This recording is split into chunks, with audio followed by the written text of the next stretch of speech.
All right, welcome back to the Environment and Transportation Committee, Friday, February 21st. We have a number of bill hearings related to Vision Zero, an important goal for our state. We will start with House Bill 18, Delegate Polakovich-Carr, Vehicle Laws, Noise Abatement Monitoring Systems Pilot Program, Inspection and Extension. And if you have a panel or anything, feel free to bring them up.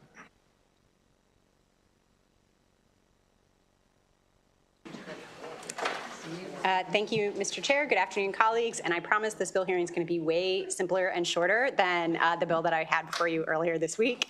So for the record, Delegate Julie Polakovich-Carr here to present House Bill 18.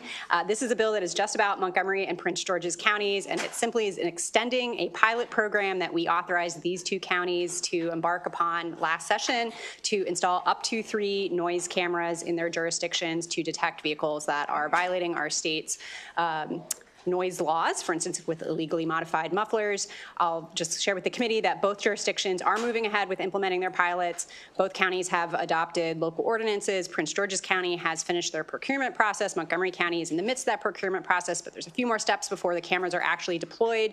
So in all, at least half of the time that we've allotted for these jurisdictions to implement their pilots will have been used up before the first camera is actually out on the roadways. So the bill is just simply asking for some more time so they can collect that data and ultimately report back to the committee and to the General Assembly about their experience.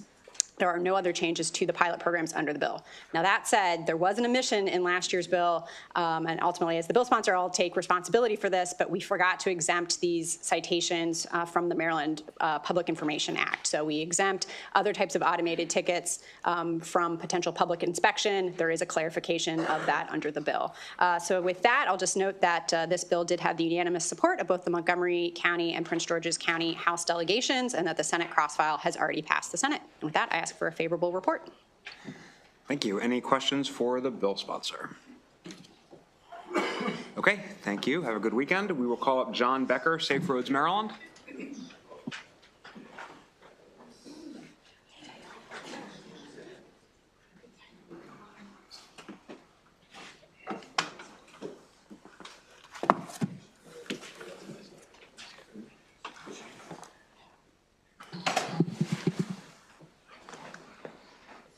Thank you. My name is John Becker, and I'm with Safe Roads, Maryland, which is a supporter of Polakovich-Carr and the MoCo delegation in supporting this bill, number 18. I do want to also add that I am a resident who lives 90 feet away from one of the major roads in Montgomery County in downtown Rockville, Maryland, where this noise abatement device system is important, imperative, and is going to make our lives a lot better. I want to thank the members of the committee for allowing me to speak today, and I'll just be brief.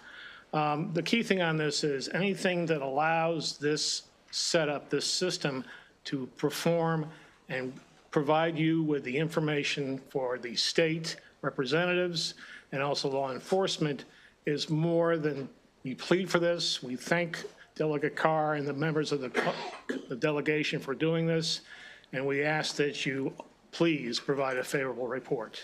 Thank you very much. Thank you. Any questions for this panelist? Okay, we do have one virtual witness, Council Member Valerie from the City of Rockville. Good afternoon, Chair Corman and members of the committee. I am Rockville City Council Member Marissa Valeri, a proud resident of a neighborhood bisected by an urban highway. I thank you for this opportunity. On behalf of the city, I want to thank Delegate Polakovich-Carr for sponsoring this important legislation that aligns with our Vision Zero priority. The Mayor and Council of Rockville unanimously support HB 18, which would extend the noise abatement monitoring systems pilot programs in Montgomery and Prince George's counties and reporting requirements by 2 years. The bill would provide additional time for the counties to enter into contracts with a vendor, locate appropriate placements for the technology, and gather useful data. This pilot program is extremely important to Rockville to address ongoing concerns that residents have with noise disruptions. In recent years, excessive noise from the vehicles with illegally modified exhaust have negatively impacted our community by frightening those on sidewalks, in nearby cars, and disturbing residents, particularly those with noise sensitivities.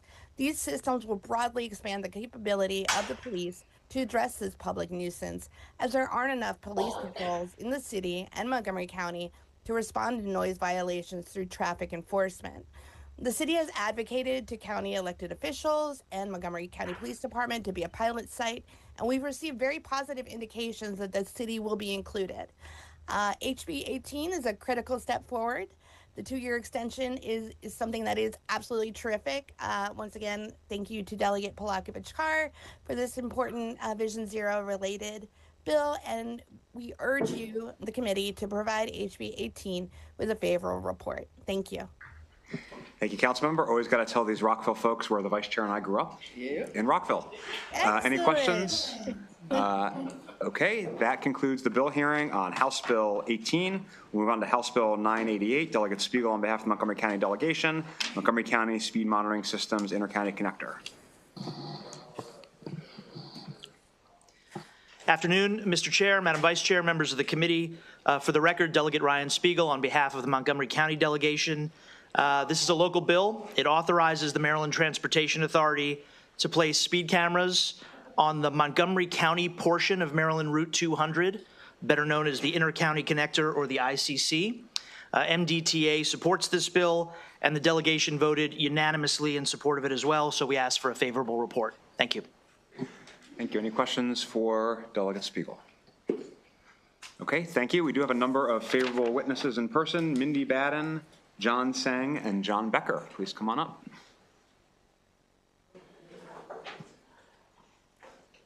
Please go ahead when you are ready.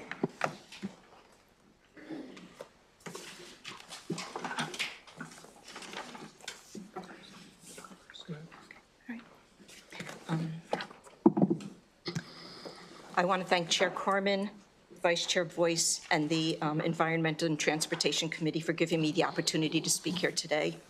This is a picture of my son, Brett. I lost him 5 years ago as he was crossing the street to meet some friends for dinner. He's a reminder of why we are here today and why passing legislation for roadway safety is so important. Because of the excessive speeding on Maryland 200, I strongly support the passage of House Bill 988. Speeding is one of the leading causes of traffic crashes and fatalities. Route 200 is a wide open highway with light traffic, and the speeds are extreme. Cars whiz by easily going 20, 30, 40 miles an hour or more over the speed limit. For this reason, the crashes on this roadway are particularly severe. In 2023 alone, there were 153 crashes on the ICC. Installing speed cameras on Maryland 200 will be an effective means of controlling the out-of-control speeds and curbing the reckless driving taking place on that roadway. Speed cameras are proven to reduce speeding, making our roads safer for all users. Approving House Bill 988 will help ensure public safety by reducing the speeds on Maryland 200. I urge you to submit a favorable report for House Bill 988. Thank you.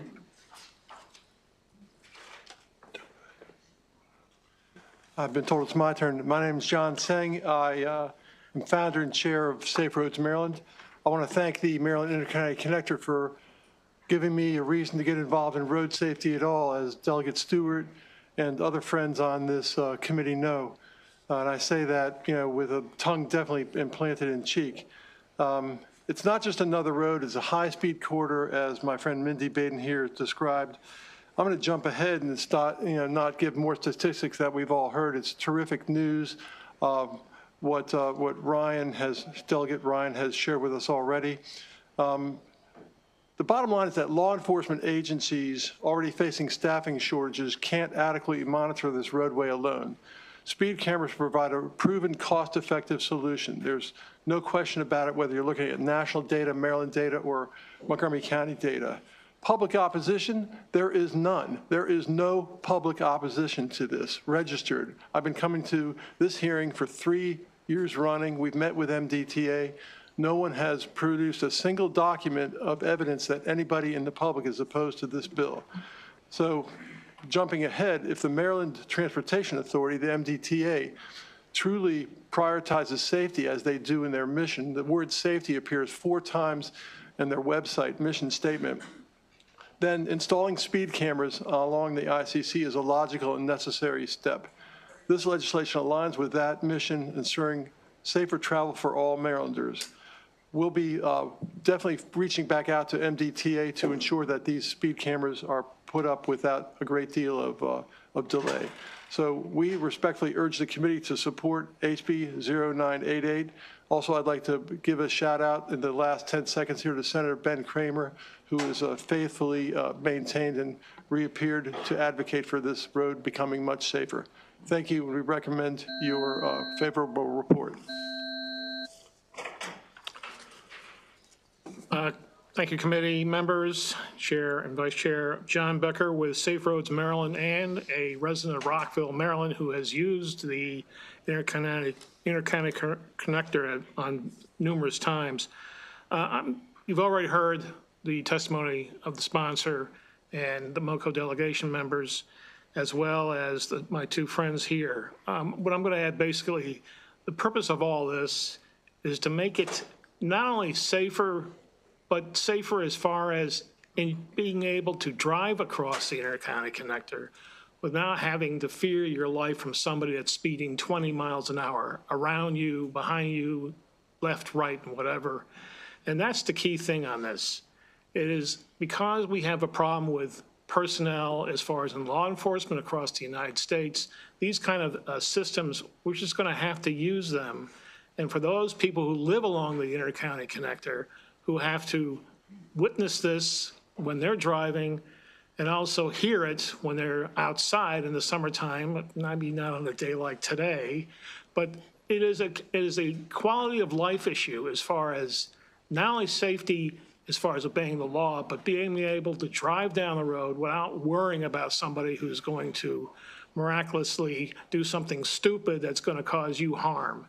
And again, as everybody else has already stated, we ask that you please provide a favorable report. And one compliment. In the 5-6 years that John Sang and I have been working on these kind of issues, it is now coming apparent that everybody is beginning to get this, that we need safer roads. The numbers of legislation that have been proposed, some withdrawn, but they're out there, and what we're doing today is a good sign.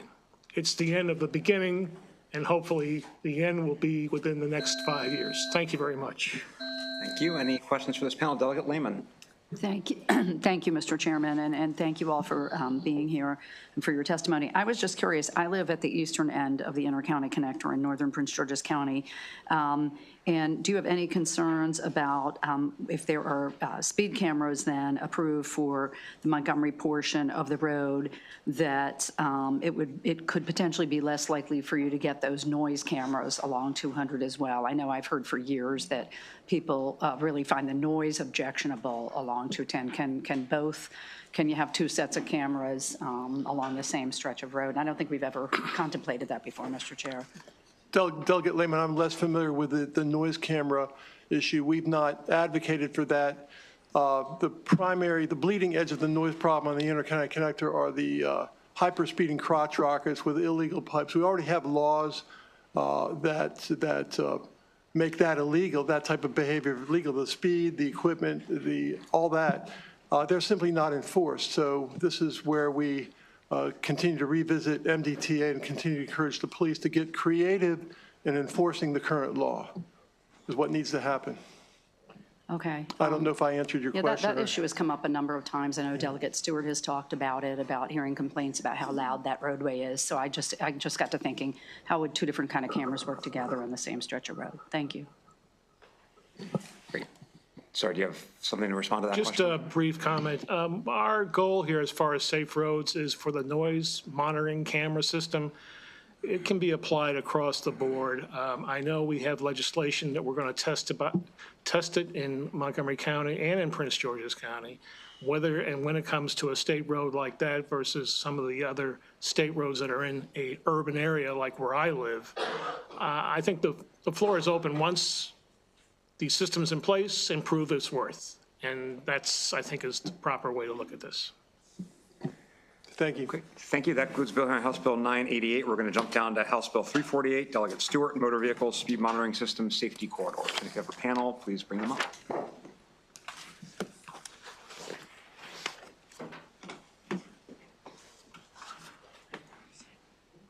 can join me up here.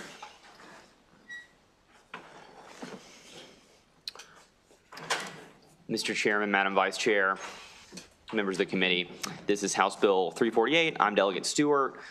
This is a very simple bill. It authorizes SHA to place speed cameras on 2 additional types of roads, namely safety corridors that they outline in 2 different types of plans they put together. These corridors are basically hotspots where vulnerable road users have died or are routinely involved in crashes, and they're data-driven. So SHA would like this authority because it wants to be able to put cameras where accidents and crashes are actually happening, and that's what the bill does. I urge a favorable report. Okay, thank you. Why don't you go ahead, Mr. Becker? Again, John Becker with Safe Roads, Maryland. We support this bill not only because of our general overarching program here, but again, anything that deals with safety as far as pedestrians, accident prevention, because in the final analysis, if there's an accident someplace, a whole bunch of people get involved. Law enforcement, first responders, cleanup crew, repair and maintenance people, and this all contributes to a situation where somebody else can get hurt. And again, this kind of system, speed monitoring in these kind of areas will definitely go to our goal as far as making Maryland roads safe for everybody. And we want to thank the bill sponsor here and again, the committee, and we ask you urgently to provide a fair report and work with the opposing body in the Senate, and good luck. Yes, John Seng here. Again, on behalf of Safe Roads Maryland, I'll just keep my remarks briefer than they were going to be. The benefits of HB 0348 are clear. 3 of them emerge. It will protect Maryland's most vulnerable road users, pedestrians, cyclists, and those using mobility devices by targeting high-risk corridors where excessive speeding endangers lives. Second, encouraging safer driver behavior. Studies show speed cameras effectively reduce crashes and fatalities wherever they're deployed. And third, funding critical road safety improvements with revenue dedicated solely to enhancing roadway safety rather than going into general government funds. We've already seen the effectiveness of automated enforcement at roads like Maryland 210, where speeding has decreased significantly, although not enough. Expanding this proven technology to other dangerous corridors is a logical and necessary step toward achieving Maryland's Vision Zero goal. I respectfully urge the committee to recommend a favorable report for HB 0348. Thank you for your time. Great, thank you. We have a question from Delegate Morgan. Thank you, Mr. Chair. Delegate Stewart, for this bill, how are they going to define the safety corridor? Yeah, so if you look at your packet, these 2 areas that we're opening this up to are defined in plans that they have generated, in one case as a state plan and in one case as a federal government requirement report. And so they basically use data to map out where vulnerable road users are vulnerable, where crashes are happening, and they are already generating these basically like hotspot maps. And if you go online, you can find a list of what these corridors are because they already exist. They've already been created. This just allows the cameras to be placed on especially dangerous places. Okay, and then the revenue that's being collected from them, it seems like I wasn't quite sure how the distribution was going to be done. So this mirrors existing law. So the way that the distribution happens is how it's already laid out in code, which is that basically it goes to pay for the cost of the program first, and then it goes into structural changes to the road to make them safer. Would the, say I use St. Mary's, easy example, and the revenues collected there, would that then be used to offset other expenses in, say, Montgomery County? I think it does generally go into, this would be a better question for SHA, and I'm not sure if they're here right now, but I do believe that it technically does go back into the overall pot. However, an effort is generally made to try to redirect the funds to the problem area where the fine is collected. It's not a statutory requirement. It's not a direct one-to-one rate, connection, but that is generally the effort that they try to do. But it's not a formula-driven requirement then? Correct. Okay, thank you. Thank you, Mr. Chair. Delegate Naraki. Thank you, Mr. Chair. Delegate, couple questions. First of all, How often is this, are the areas like kind of checked, right? So are we kind of reevaluating them as maybe traffic patterns change or things like that? I'm thinking about my local circumstance in Baltimore County. Obviously, the Key Bridge radically changed sort of traffic patterns on 695 and other highways around. I know that's a sort of extreme circumstance, but are there sort of rechecks on these traffic patterns? Yes, they alter these plans and change these maps at least annually, if not more often than that.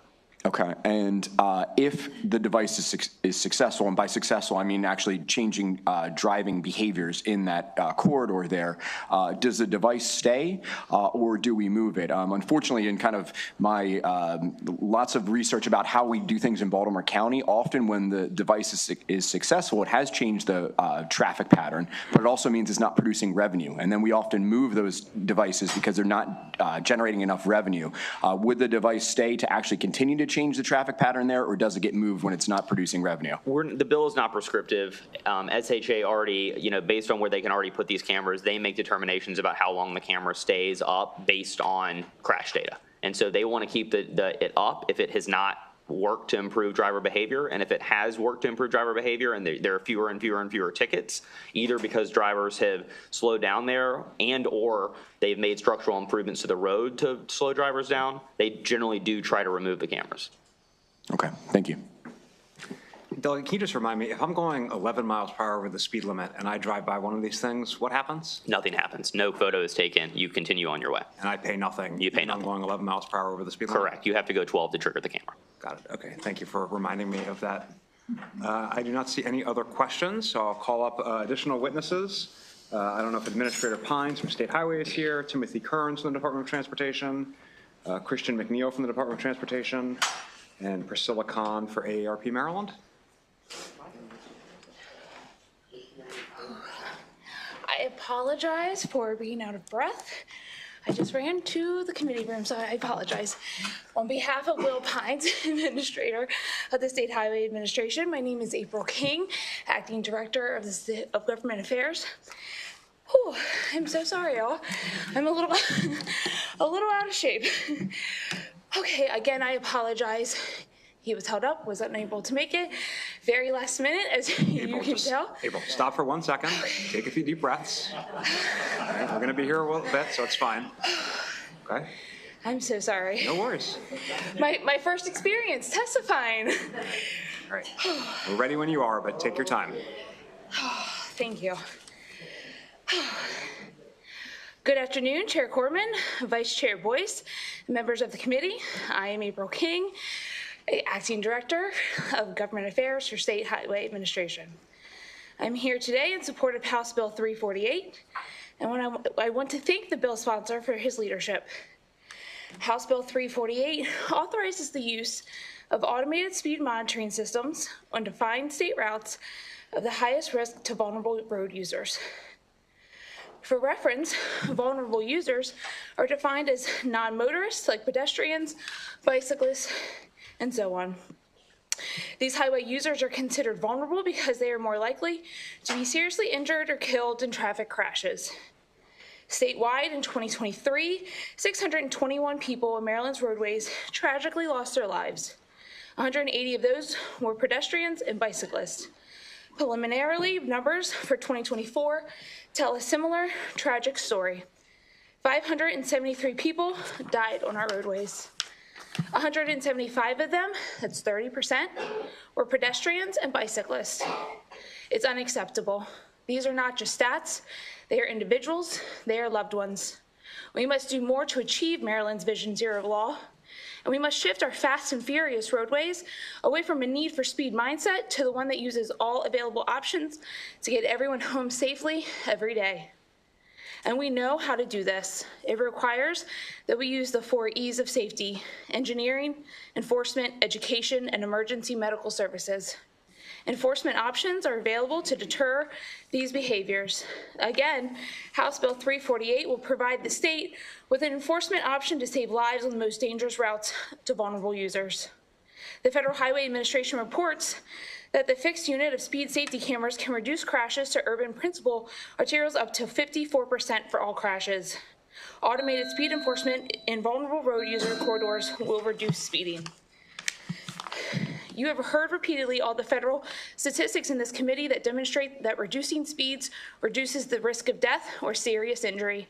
So I will not repeat these. Chair, Vice Chair, and committee members, I thank you for your time and request a favorable vote for House Bill 348. Now, I'd be happy to take any questions as a follow-up because the administrator is not available. Great. Thank you very much. We have a question from Delegate Healy. Yeah, thank you, and thank you, April. I just wondered about the existing maps that the sponsor mentioned. Is there a link on your website to that? Or? There is, and I would be happy to send the committee also direct information. Thank you. You're welcome. Okay, thank you. Thank Go you get so a cup of much. water. Is Priscilla Connia with AARP Maryland here? Okay, we have a Councilman Valor. I'm going to mess up her name again. The councilmember from Rockville, please go ahead virtually. Not a problem.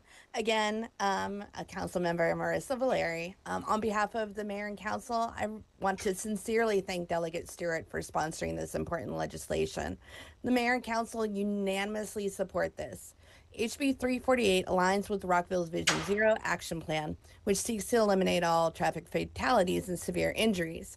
And it is of great significance to us. In Rockville, 5 out of our 6 roads in the city's high injury network are located on state roads, including Maryland 355, Rockville Pike, from Beers Mill to Buick Avenue, Maryland 28 from Research Boulevard to Manakee Street, and Maryland 355 Frederick Road from Ridgemont Avenue to Watkins Pond Boulevard. At these locations, there have been at least 4 fatal or serious injury crashes between 2017 and 2021. Additionally, Maryland 355, Hungerford Drive, and Maryland 586, my very own Beers Mill Road, are priority corridors in the state's pedestrian safety action plan. Additional speed cameras at high injury network locations are truly needed. However, it is currently very difficult to get additional speed cameras on state roads because of the limited number of state roadway locations that are eligible for automated enforcement. HB 348 is a major step forward in supporting and achieving our mutual Vision Zero goals. By increasing the prevalence of speed cameras on state roads, we will improve safety and access for our most vulnerable residents who walk, bike, roll, and use public transit. For these reasons, we urge the committee to provide HB 348 with a favorable report. Thank you. Okay, seeing no questions, we'll turn to our favorable amendment, in-person testimony from Wade Holland, Montgomery County.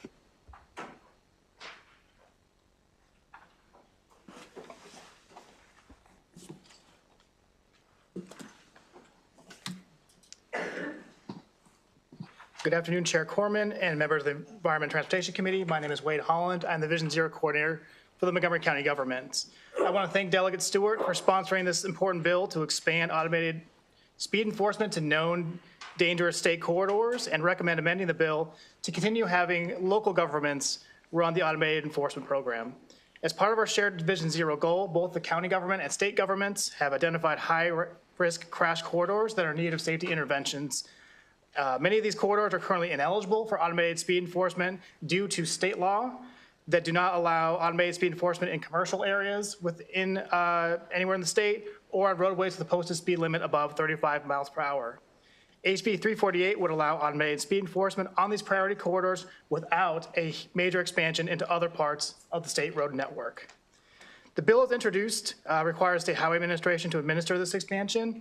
There are a few issues that would need to be worked out if SHA, rather than municipal or county governments, ran the program expansion. One, if a local government has a school or residential camera, while SHA operates a PSAP corridor camera a few blocks away, these separate programs would require drivers to deal with 2 different agencies for a violation that occurred on the same road. Secondly, municipal and county automated programs are well positioned to use their existing camera programs to expand onto these PSAP corridors. SHA would have to build a whole new program that's very different from operating their current program inside of work zones. I believe the municipal and county governments are in the best position to efficiently and effectively run automated speed enforcement on these identified priority corridors. We know that automated speed enforcement lowers speeds, lowers crashes, and saves lives. I ask for the committee to adopt Montgomery County's amendments and issue a favorable report. Thank you. Great, thank you. Seeing no questions, that concludes the bill hearing on House Bill 348. We will turn to Delegate Charkoudian on behalf of the Montgomery County delegation, HB 1032, Montgomery County Stop Sign Monitoring Systems. Thank you, Mr. Chair. I had 2 people signed up with me, but then I think others have signed up favorable. I'm fine with everyone coming up if they. Bring up whoever you want. That's easier. So whoever's favorable, come join me. Thank you. Excuse me, Mr. Chair, Madam Vice Chair, colleagues. For the record, Delegate Lorig Charkoudian here asking for a favorable report on House Bill 1032. And I guess it sounds like Happy Camera Day. Is that the day? Vision Zero Day. Oh, Vision Zero Day. Fantastic. Well, I happen to believe that cameras as enforcement are a really important part of Vision Zero. And I think so because I think that they allow us to maximize the use of our resources. And I also think that with the proper context and public participation in their placement, the use of them can avoid the potential personal bias that could be in place when human beings have to decide who to pull over and who not to pull over. So for both of those reasons, I'm generally very supportive of the use of cameras in enforcing traffic violations. Specifically, this bill is a pilot for Montgomery County stop sign cameras in school zones. So if that sounds familiar, it's because you passed it last year for Prince George's County. And I essentially took the exact same legislation, crossed out Prince George's and wrote Montgomery with lots of respect for the delegate who did all the work to make the Prince George's policy work. So it is a 5-year, as a reminder, it's a 5-year pilot, and if no action is taken, with reporting, if no action is taken by the General Assembly, the authorization ends after 5 years. If we choose to take action, then the authorization can continue. It stop sign cameras only in school zones right now, although I'll be interested to see how that goes and the possibility of expanding it beyond that. And it's authorizing, and so local jurisdictions would then have to establish their own set of rules around within the guidelines of what the General Assembly has put into place. So that would be local municipalities or the county overall making decisions about the stop signs in the school zones in their jurisdiction. So with that, I ask for a favorable report and look forward to hearing from our supporters here. Would you like to go next? Sure. Good afternoon. My name is Shabu Philippos. I'm the Deputy Chief of Police with the City of Tacoma Park Police Department. I'm here today on behalf of the City of Tacoma Park to express its support for House Bill 1032. The bill would enable Montgomery County municipalities such as ours to protect school zones by authorizing the use of stop sign monitoring cameras on local streets and state highways that are in school zones. The legislation would be especially useful for our small city, which is densely populated. Many children walk to school and participate in our active Safe Routes to School program. Tacoma Park is crisscrossed by several busy state highways and local main streets that are routes to school for pedestrians and cyclists. We also have bus routes that drop off students at or near busy intersections with stop signs. We experience a dangerous level of noncompliance in some intersections near our schools. Crossing guards and parents, as well as students and pedestrians in general, would benefit from having in place an automated system that covers key intersections continuously. In-person police enforcement cannot do that. Tacoma Park also supports the use of camera monitoring because they do not raise issues of biased enforcement. Moreover, we found that camera monitoring systems and the citations issued to violators to be a highly effective deterrent to speeding and red light running. We would welcome the opportunity to implement an analogous system for stop signs in school zones, including around the local campus of community college where high school students are enrolled. The mayor and city council are prepared to adopt appropriate local authorizing legislation that adheres to all posting and notification requirements spelled out in HB 1032. We appreciate the support of the Montgomery County delegation in making it possible for our municipalities to determine whether stop sign monitoring systems are necessary and appropriate for their communities. Again, on behalf of the City of Tacoma Park, we ask for a favorable report. Thank you. Hello, John Sang again here from Safe Roads, Maryland, asking for your favorable report on House Bill 1032. This, as we've heard, this issue is really crucial I've changed my remarks a little bit based on what the officer from Tacoma Park just mentioned, the word crossing guard. Several years ago, for the past 2 years, I and Mindy Baden showed up in Olney to provide our local support for road construction that was going on along one of the main roads through Olney, actually sidewalk improvement, and there was a crossing guard there, and I'm telling you, my hair stood on end with the speed of those vehicles driving west to east, east to west on Hines Road. And what this crossing guard had to endure in protecting the children in her custody just for the brief period of crossing Hines Road, which is not a feeder road in Olney. This bill will work 4 ways, ensuring accountability to that driver who ignored stop signs at intersections. It's going to be effective at those most problematic intersections. Second, it will employ tested, effective technology. Similar measures elsewhere we know work. Third, it's fair and transparent with clear citation guidelines and no profit-driven incentives for enforcement. And fourth, prioritizing safety as revenue from the citations will go to public safety improvements, not general budgets. Montgomery County is committed to Vision Zero, the goal of eliminating traffic deaths. I have to say, halfway through our hearing this morning, Mr. Chair, that I am so overwhelmed with the response from the delegates introducing this legislation that I really believe we can turn the corner in the state of Maryland to bring that number of road fatalities down. And it's one small step in every direction we're taking here, so we would appreciate your favorable report on HB 1032. Thank you. Good afternoon, John Becker, again with Safe Roads, Maryland. And not only is can't add too much to the testimony that's already been provided, but I do want to give you some personal things. I live in town center, Rockville, and I'm close to Richard Montgomery High School and the neighborhood that is surrounding that. And I have seen many examples, and I'm going to use the word many over the years, we've been there over 20 years, of cars running through stop signs. Not only during school hours, but on weekends when school is not in session, because the community uses the facilities of the school. So it's a combination of a number of people that we're trying to protect here. And the thing is, either they run through it, or in an emergency, they stop because they finally see somebody. And it's very important that this legislation be passed so we can go ahead and control the situation. This is an urban environment, it's a neighborhood. And it's not only the school students, which we're all trying to protect right here today with this legislation, but it's also the people that use the school facilities. In addition to that, as far as when they embark and disembark on the buses during the end or the beginning of the day and after evening sessions. So it's very important that this bill be passed. We ask for your favorable report. And again, working with your colleagues in the Senate, good luck. Thank you very much.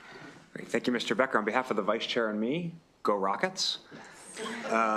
Any questions for the sponsor or her panel? Okay, we have a number of virtual witnesses. We'll start with Callie Krumpos from the Washington Area Bicycle Association. Thank you, Madam Delegate. Thank you very much. Good afternoon. Go ahead. Good afternoon, Chair Corman and members of the committee. My name is Callie Krumpos, and I'm speaking on behalf of the Washington Area Bicyclist Association, or WABA. WABA is a regional membership organization that envisions a just and sustainable transportation system where walking, biking, and transit are the best ways to get around. And WABA supports House Bill 1032. We all know the terrible toll that reckless and negligent driving has taken on Montgomery County residents and visitors. In 2024, Montgomery County experienced 47 road fatalities, including 16 pedestrians. This road carnage must end. And we know it's especially tragic when a child is killed or seriously injured in a motor vehicle collision.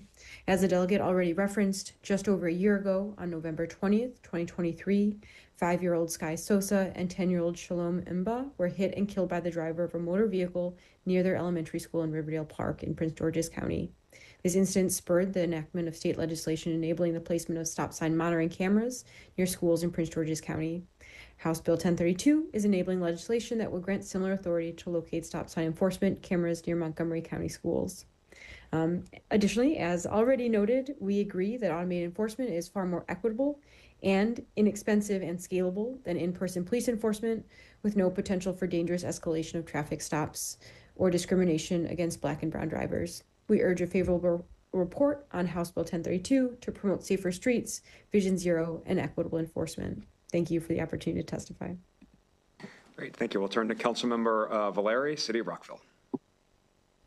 Hello again. I hope you all are not getting too tired of me. But we, in Rockville, Vision Zero is critical to us. And on behalf of the mayor and council, I want to thank the Montgomery County delegation for sponsoring this very important bill. We unanimously support this legislation, and we believe it is a much needed tool to help our children travel safely to and from school. In Rockville, we have multiple schools within our borders, including 15 operated by Montgomery County Public Schools. One of the city's top traffic-related concerns received by the city police are for stop sign violations. In fact, concerns about stop sign violations have been included on the city police list for directed patrol for 247 weeks, almost 5 years. I will end with a little bit of a personal anecdote. I now have a 16-year-old at Richard Montgomery who walks from my neighborhood, Twinbrook. He's been walking to school since he went to Twinbrook Elementary. I can tell you, much like Mr. Becker, I have seen multiple times where stop signs, particularly those by Twinbrook Elementary and right in front of Richard Montgomery, cars have flown through the stop signs and without looking in any direction. This would absolutely be a game changer in the city, and we would love to see this enacted so that we can apply it and really help our police force, where we are still actively recruiting, but as you all know, it is a challenge to recruit for police officers right now. I'm also a professional pedestrian. I am unable to drive, and so I walk almost exclusively. I also take public transit all around the city, and I can tell you, I have been wanting to pull my phone out at times and record via video the number of times I see people flying through stop signs. So this would be great. It's a HB 1032. It's a major step forward, and we urge the committee to provide it with a favorable report. Thank you. Great, thank you. Finally, we'll turn to Dhruv Maheshwari, Oakville.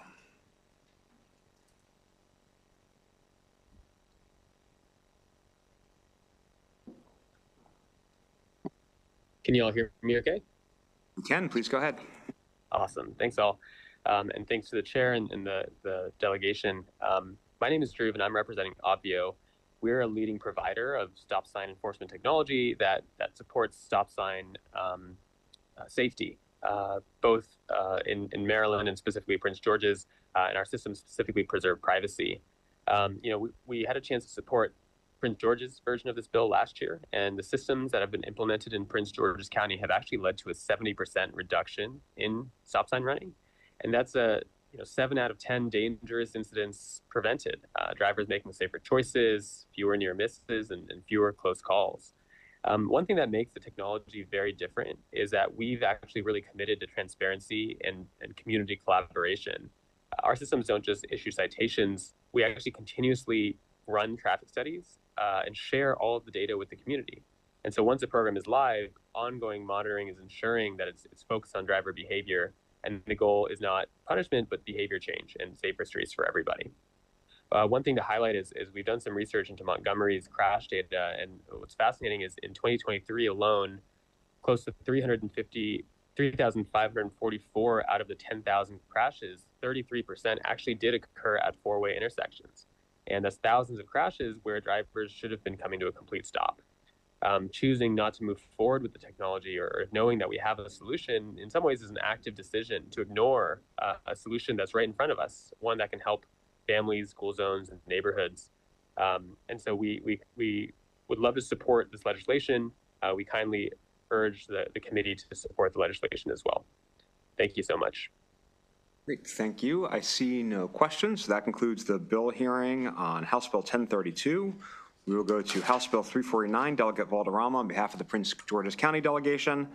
Prince George's County Speed Monitoring Systems, Maryland Route 210, and Delegate Valderrama and all your many witnesses. Just to remind you of 19 witnesses, all of whom are favorable. So we do accept testimony that is me too or ditto on what I know is an important bill to your community.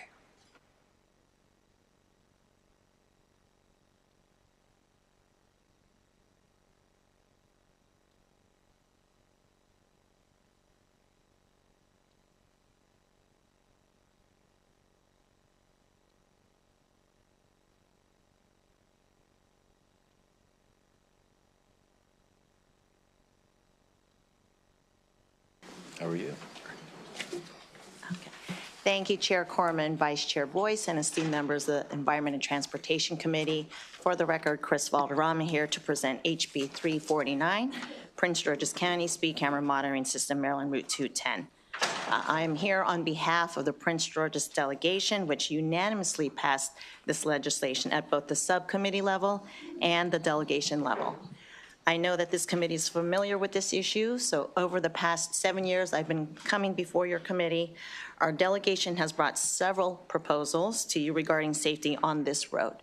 I'd say to please note that we are not, and I emphasize not, asking for additional monitors, speed monitors, but instead we want more stringent fines for those who are continuing to speed on this notoriously dangerous road.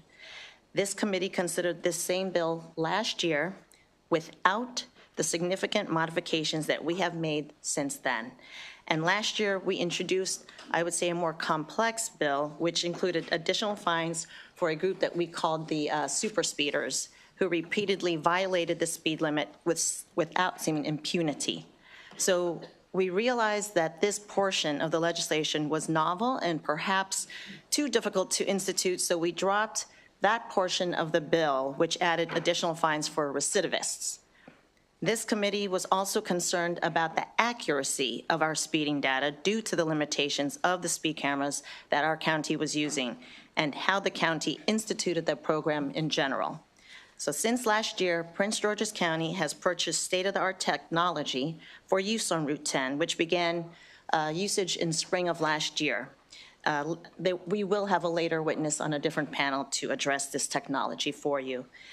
But what remained the same is the unacceptable and unusual number of speeders on this road and the resultant senseless deaths that have occurred.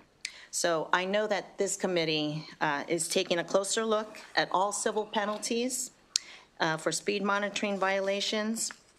But I would like to make the case that Route 210, Indian Head Highway, requires a special fee structure based on several unique factors. One, the physical design of this road makes common speed calming solutions really unrealistic.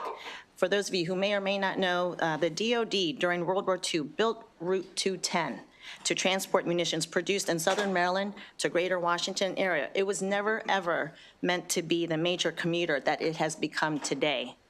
The road, for those of you who are familiar with it, it is straight and flat, so it is the perfect zone, I guess you want to say, for a place to speed and drag race, which is happening. Not necessarily during the day of all hours, but I definitely hear it nearby my home. And so it has none of the modern engineering safety measures typically used to control traffic. And since the region was developed over time and without a plan, there's no room to build sidewalks, traffic lights, or crosswalks, even though it does have numerous housing developments, including those for senior living, shopping centers, churches, and schools, and other daily necessities. So Route 210 is unique in that it serves as both a major commuter road and a main street, which locals use to pick up their kids from school, et cetera. So we need enhanced fines on Route 210 if we are ever going to slow traffic down. Second, we need fine parity with our neighbor from Charles County. For reasons that make no sense at all to me and this panel and those that will follow, Prince George's County is solely responsible for policing the Prince George's portion of Route 210, while the Maryland State Police issue tickets in Charles County. This results in two different fines for the same infractions that are being committed. So in Prince George's County, the civil penalty is the same, whether you travel 20 miles over the speed limit or 90 miles over the speed limit. Everyone gets the same $40 fine, which I think we can all agree is egregious. And that's regardless of the seriousness of the infraction. But however, in Charles County, officer-issued tickets have a sliding scale from $60 to $530, depending on how fast that car is traveling. The fine fits the crime. It is not one fine fits all, which is currently taking place in Prince George's. Third, there is precedent for enhanced civil penalty fines in critical areas of our state roads. Just last year, the Moore administration enacted construction zone speed camera legislation aimed at protecting the Maryland state employees who are at daily risk of injury and death. The civil penalties in that legislation range from $60 to $500, and again, based on the severity of the driver's infraction. Finally, the members of this committee, it is the position of our Prince George's delegation that it makes sense to institute a more rigorous fine structure when, as on Route 10, there's a long, well-documented history of speeding, which has resulted in many deaths and so much tragedy for the community. I'd like to add that there's nothing in this legislation or in the newly enacted enhanced construction zone civil penalty law which prevents the state from using different civil penalty scales for different situations. We believe that the speeding and death rate on Route 210 is a special circumstance and deserves more rigorous speeding enforcement and fines.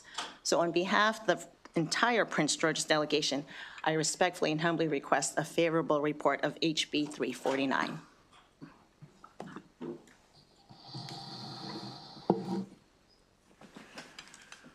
Good afternoon, Chairman, Vice Chair, and members of the committee. I'm Captain David Coleman of the Prince George's County Police Department, representing Chief Malik Aziz, and we strongly support this bill. This section of Maryland 210 is a critical artery for commuters in Charles and Prince George's counties traveling to and from the D.C. metropolitan area. This serves over 80,000 motorists every single day. Maryland 210 currently has 6 speed cameras in operation, and these systems have demonstrated some effectiveness in reducing speed. However, the portion within Prince George's County has still seen 29 fatal collisions since 2019, 16 of which involve pedestrians. The Prince George's County Police Department has dedicated significant resources to improving safety on this roadway. We've invested heavily in patrol officer enforcement, special overtime funded assignments, and joint operations with Maryland State Police. But despite these efforts and the positive impact of existing speed monitoring systems, this stretch of Maryland 210 continues to average approximately 5 fatalities per year. Furthermore, an analysis of speed camera data from August through December 2024 revealed a troubling trend. 1,173 repeat offenders were detected. 906 offenders had 5 or more citations, and 1 driver had over 60. That's in a 4-month period. This significant number of individuals repeatedly exceeding the speed limit underscores the need for stronger deterrence to modify driver behavior and enhance safety on this corridor. The current flat fine of $40 is not substantial enough to modify motorists' behavior. Increased fines will encourage drivers to modify their behavior and create a safer Maryland 210. The passage of House Bill 349, which allows for increased fines for excessive speed on this specific portion of the highway, will significantly enhance the effectiveness of our current enforcement tools. Great. Thank you so much for your testimony. We appreciate it. Next panelist, please. Okay. Chair Corman, Vice Chair Boyce, and members of the committee, I'm one of the luckiest people in this room. I'm Ron Weiss. I'm from Fort Washington. I'm the son of an immigrant mother and a blue-collar father. I have a wonderful wife and 6 children. I live in the great state of Maryland in gorgeous Prince George's County, surrounded by a beautiful community and great neighbors. But most importantly to this hearing, I have survived 40 years of living next to 210. That's something 95 people cannot say. 95 people are represented by the number of chairs behind me. Maryland 210 is so dangerous that 2 of my representatives, Senator Muse and my spunky bill-sponsored delegate Valderrama, avoid driving it whenever possible. HB 349 can help change that by incentivizing drivers to obey the law and slow down. For most drivers, the fear of an embarrassing $60 fine is enough to keep them in check. That works for me. For those who treat 210 like a raceway, this bill provides increasingly serious consequences for reckless speeding.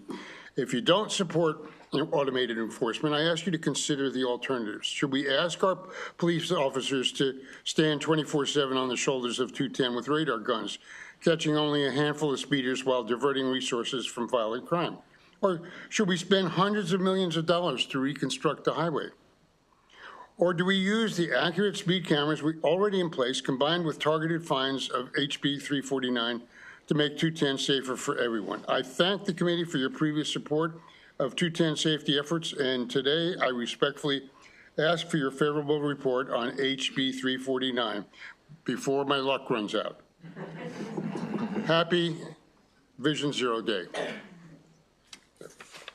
Okay. Good afternoon, distinguished delegates, Chairman Corman. Before I begin, I'd just like to, if I can just have our supporters behind us stand up briefly for the Maryland 210 bill, HB 349. Thank you so much. I know my time is running, but I like to open up with this definition. The definition of the term criminal negligence states an action or non-action that shows disregard for the safety of others, even when the risk is made plain. The residents of the 14-mile span of Indian Head Highway have suffered 95 traffic fatalities in the last 17 years. Since 2018, this highway received its first speed camera, growing to the current 6 in the year 2024, with a new speed camera contract to Genoptic and a state-of-the-art cameras as well. The first 6 weeks of operations, 2 weeks of July, 4 weeks in August, produced 18,165 citations.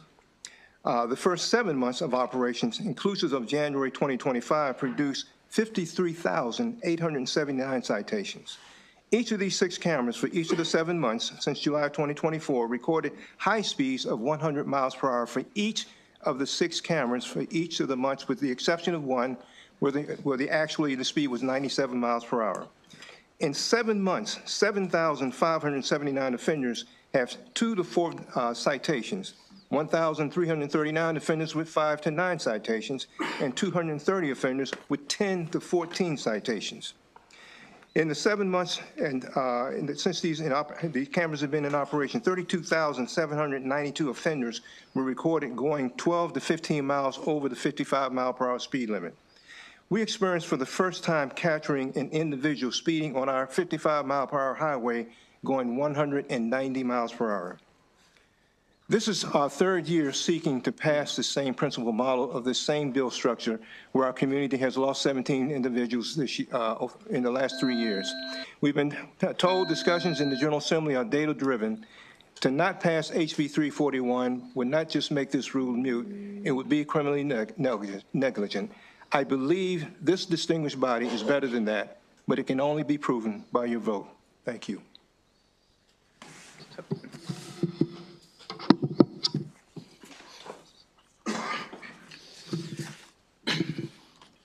Good afternoon, Chairman Corman, Vice Chair Boyce, committee members, ladies and gentlemen. My name is Herbert Jones. I'm a member of the South County Environmental Justice Coalition. HB 349 is critical for the safety of all drivers who utilize Route 210.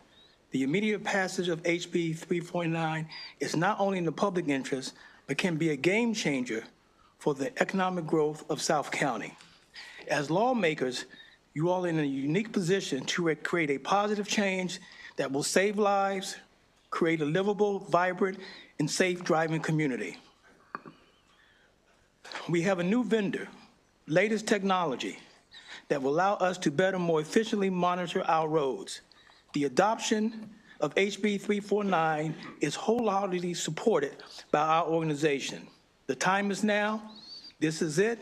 We must challenge every Marylander to contribute in some way, form, or fashion for the public good regarding safety and changing driver behavior on 210. In closing, I would like to thank you, Chairman Corman, the bill's author, Delegate Valderrama, the entire Prince George's County delegation, former County Exec Alsterbrook, Councilmember Calvin Hawkins, Senator Muse, and Councilmember Burrows for their continuing support, and hope that this bill is voted out favorably. Thank you. Great, thank you. For the gentleman all the way on my right, can you just introduce yourself? You didn't say your name when you were testifying. Reverend Dr. Robert L. Screen. Great, thank you. Yes. Questions for Delegate Valderrama or her panel? Delegate Morgan. Thank you, Mr. Chair. Doug Valderrama, 2 questions. Did you say that Charles County patrols 210? Yes, Could you explain sort of how that works? I cannot. Good answer. Okay, I like that one. I'm wondering the same thing. I mean, is it statute? That I don't know. Captain, is that statute? I don't know. Oh, correct. There has been a MOU that has been in existence in our county, which I personally still don't understand how it came about, and I've been still trying to figure that out. I know some of your subcommittee members might be aware of that MOU, but that was before my time, and Okay, it's still so there. maybe they could think about changing the MOU. We also talked about that, but that Guess hasn't this is not happened good yet. anymore, huh? Right. Okay, any idea how much money you've collected so far with all these tickets? Yes, Mr. Weiss has that information. It's about $1.3 million that have been sent to State Highway. That's money over and above the cost of operating speed cameras. I get that, but then if I remember correctly, the way the law was written is that money that should be reinvested in highway improvements and things like that. Does that just mean that they pave it to make it go faster and straighter? No. The State Highway is using that currently for a parallel bike path to get bicyclists off of 210 to make it safer. That's a good idea. Okay, thank you very much. Okay, any further questions? Delegate Lehman. Not a question, Mr. Chair, but just a suggestion. First of all, thank you, Delegate Valderrama, for your hard work on this issue. You provided the Prince George's County Law Enforcement Subcommittee in response to a request from a member about all the many ways that those fines over the years have been used to try to improve Route 210, to improve safety, to slow folks down, in addition to the cameras themselves.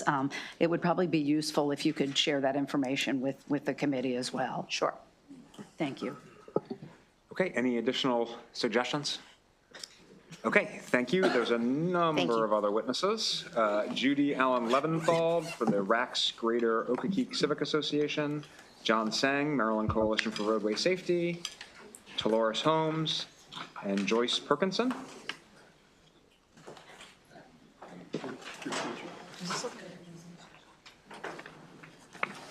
Please, one of you go ahead when you're ready.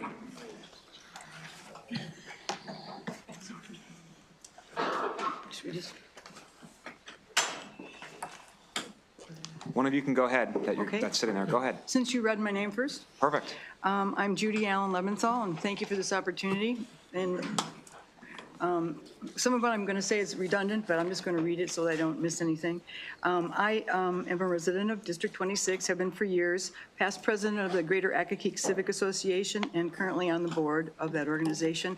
I chair an ad hoc committee called Roadway Advocacy Committee for South County. We call ourselves RACS, which was established by the urging of concerned citizen activists about this very issue and also the aesthetics of the South County roadways.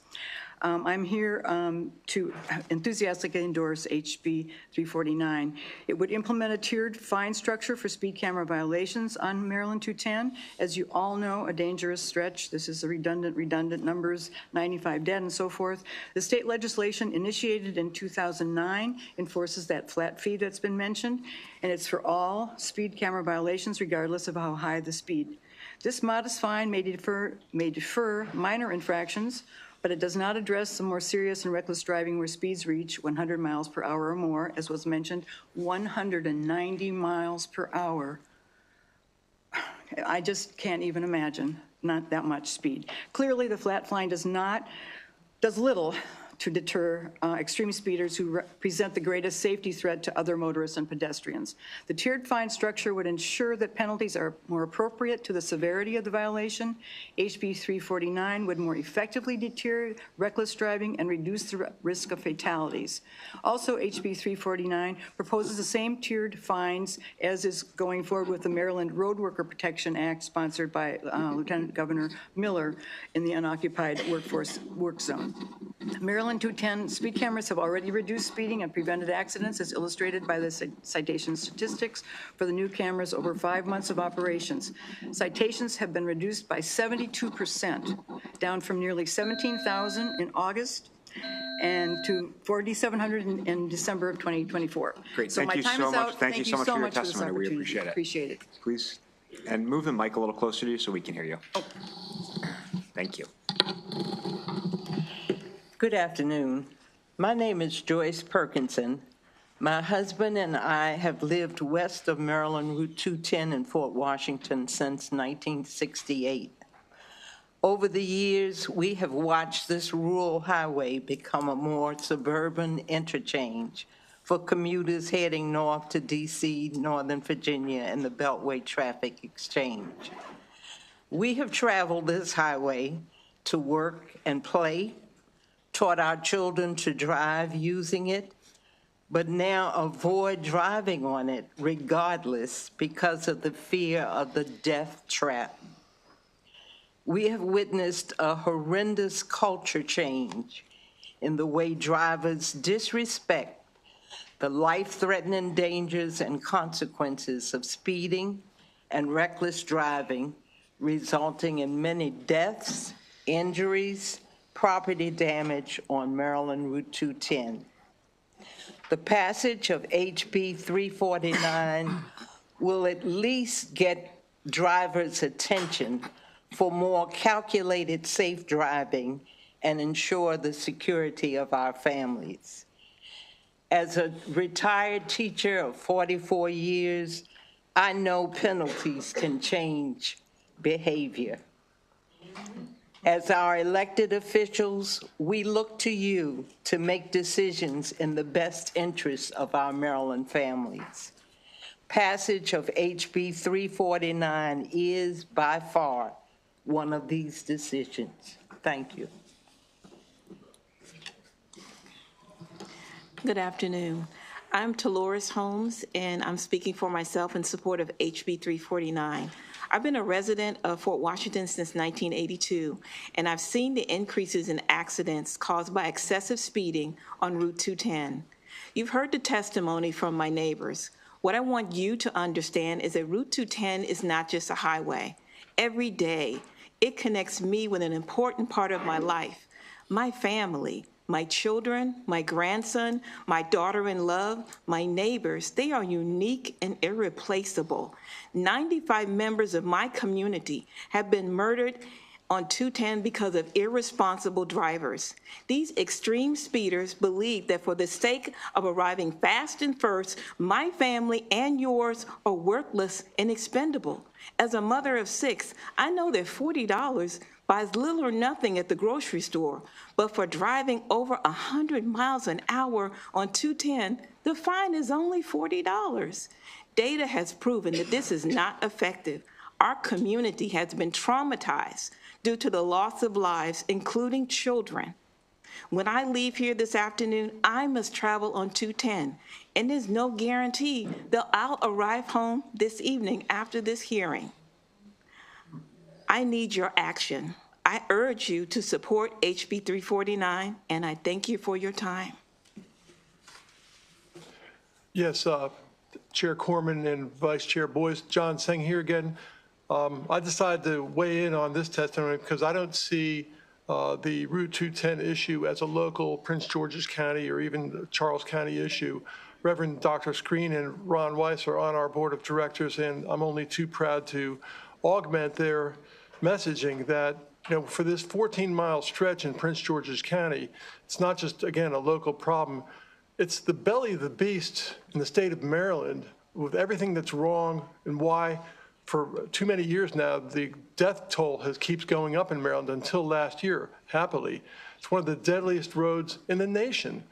Now, let me give you another example of what it costs to speed in the state of Maryland. It happens to be a legal place to speed. Capitol Raceway in Crofton, Maryland charges $100 to legally speed with your vehicle there. You can drive your own vehicle there and speed around as much as you want, $100. And that's the price of entertainment that a commercial enterprise puts on speeding. Here, we're trying to stop the speeding, and it's $40. So can we please get this done this year, this time, this session? One more anecdote is that if you have trash to throw away and somebody happens to catch you in the state of Maryland, it's a $1,000 fine. So I hope these examples help beyond the other statistics that we've heard this afternoon, really shed this bill in complete contrast and resolution as in terms of what needs to be done. So Safe Roads stands 100% behind recommending your favorable report on HB 0349. Thank you for your time. Thank you very much. Seeing no questions for this panel, I'll call up additional favorable witnesses. Sandra T. Hall, Maryland 210 Safety Committee. John Becker, Safe Roads Maryland. Jennifer Huggins, and Dwayne Bowie, Tantalon North Area Civic Association.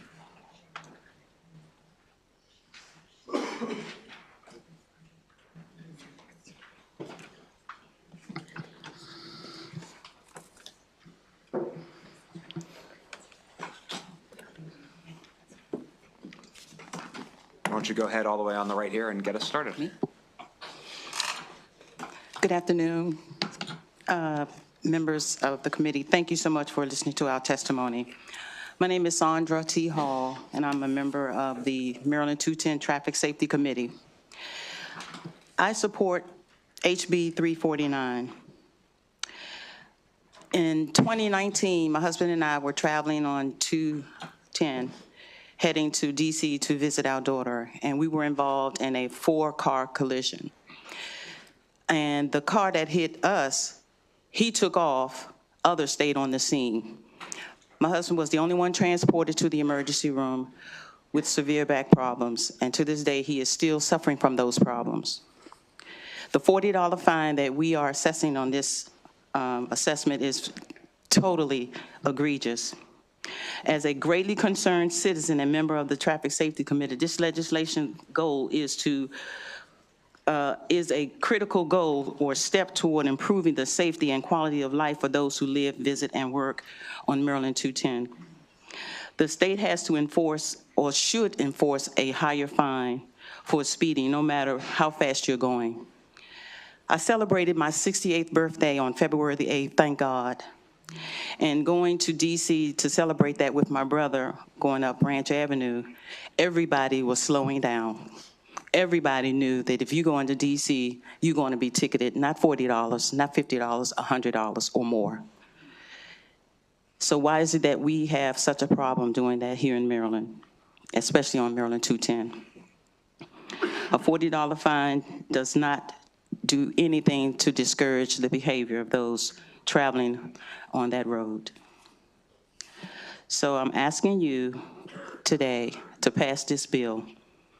And in closing, as you all saw in the reports about the Black Hawk helicopter and the airplane,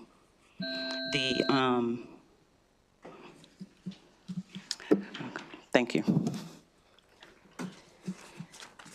Hi, my name is Jennifer Huggins, and I'm here to support HB 349 regarding Maryland 210, also known as Indian Head Highway, but it should be better known as 14 miles of terror.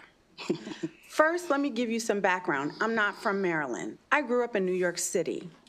I've lived in Boston. I visited Cairo, Tokyo, and Amsterdam. I have never been so terrorized as I've been on Maryland 210. I commute into DC, and with the return to office, a lot more people who have been able to work from home during COVID will now for the first time have to commute. So they're going to join the 80,000 cars already traveling on Maryland 210 every day. I joined the Maryland 210 Traffic Safety Committee because I was outraged by just the blatant ways that people speed through this 55-mile-an-hour highway, and if you don't go over 55 miles an hour, they will terrorize you for trying to follow the law. I was shocked to learn that the reasons they're able to do this is because no matter how fast they go, they're only fined $40. Someone new to this community, I am shocked and outraged that our lives are only worth those $40. The faster you go, the more you should pay, because the faster you go, the more you can kill. That's just basic math.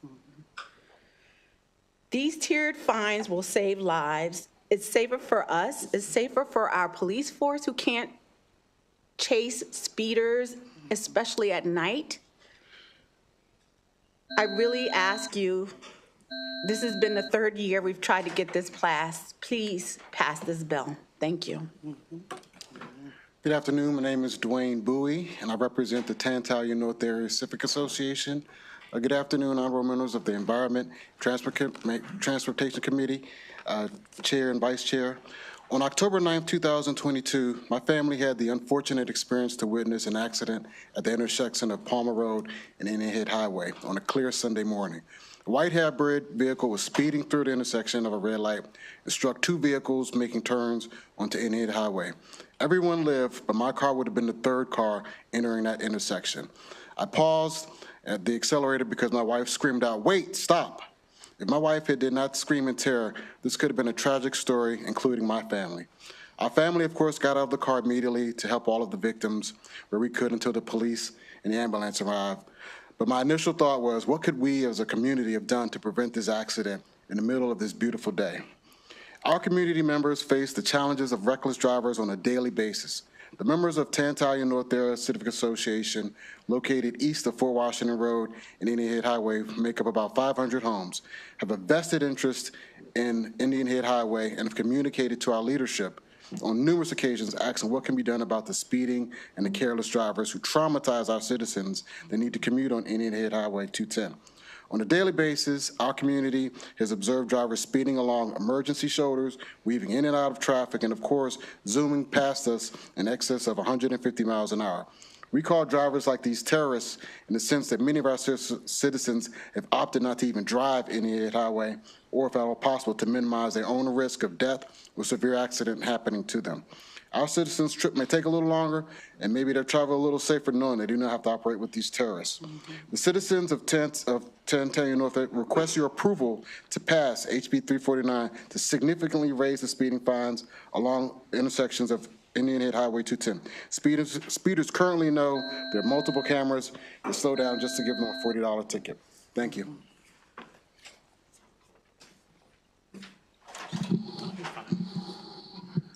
Good afternoon again, John Becker, Safe Roads, Maryland.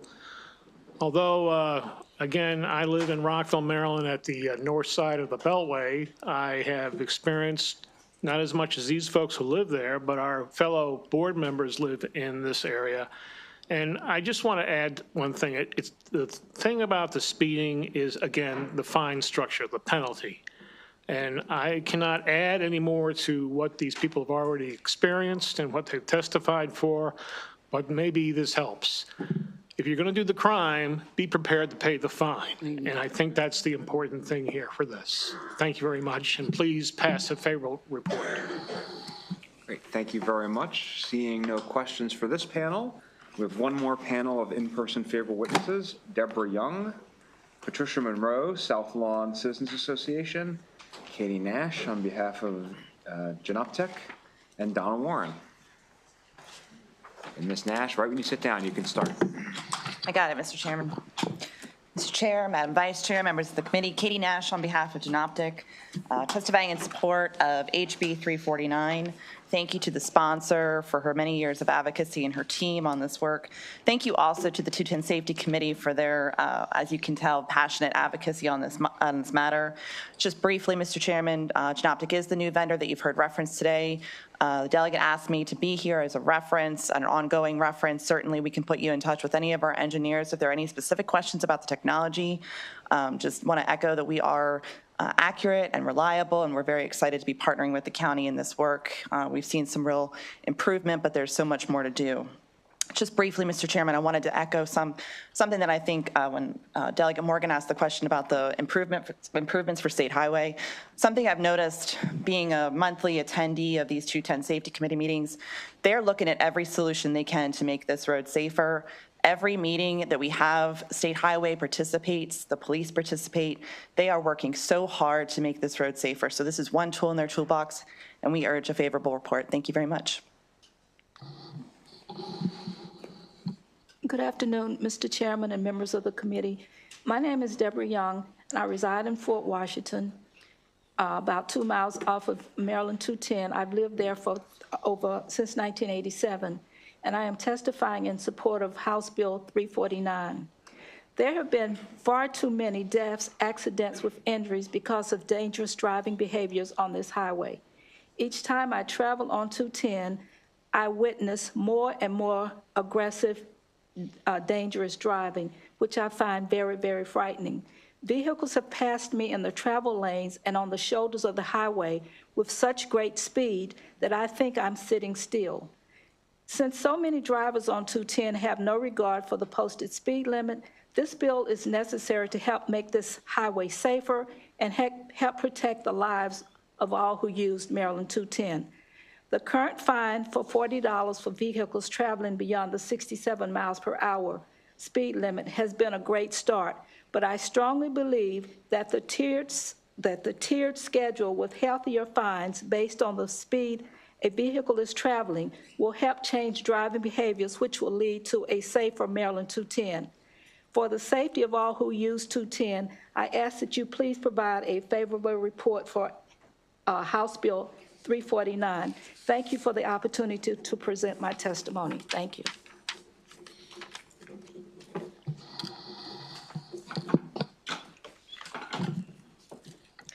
Good afternoon, Chairman Corman and members of the committee. My name is Patricia Monroe. I am here in support of House Bill 349. I believe the stricter penalties are necessary to ensure the safety of all road users on this dangerous stretch of road. As a former defensive driving instructor for over 10 years, I understand the critical importance of adhering to speed limits. Every mile per hour over the limit significantly increases the likelihood of being involved in an accident. Reckless drivers who choose to disregard speed limits endanger not only their own lives, but also the lives of everyone else around them. On February the 10th, 2025, my sister and I were driving home from Sam's Club and from Waldorf. As we traveled, we noticed the SUV in the right-hand lane flying down the road at an alarming speed. We exchanged worried looks and glances at each other, aware of the potential danger. As we approached the intersection of 210 and Old Fort Road, the traffic light turned red. To our horror, the truck sped through the red light without even attempting to slow down. In that terrifying moment, I could only thank God that no one was really hit the gas pedal to cross into that intersection, since they had the right of way. I could only vividly picture the devastating consequences of such reckless driving. Cars flying through the air, lives being shattered in an instant. At the speed the driver was going, it would have been impossible for anyone to survive that collision. The incident I witnessed is a stark reminder of the urgent need for enhanced enforcement, increased fines to deter speeding on Highway 210. By passing HB 349, we can take a crucial step toward making our roads safer for all. I urge you to pass this bill and help protect our community from the dangers of reckless driving. Thank you.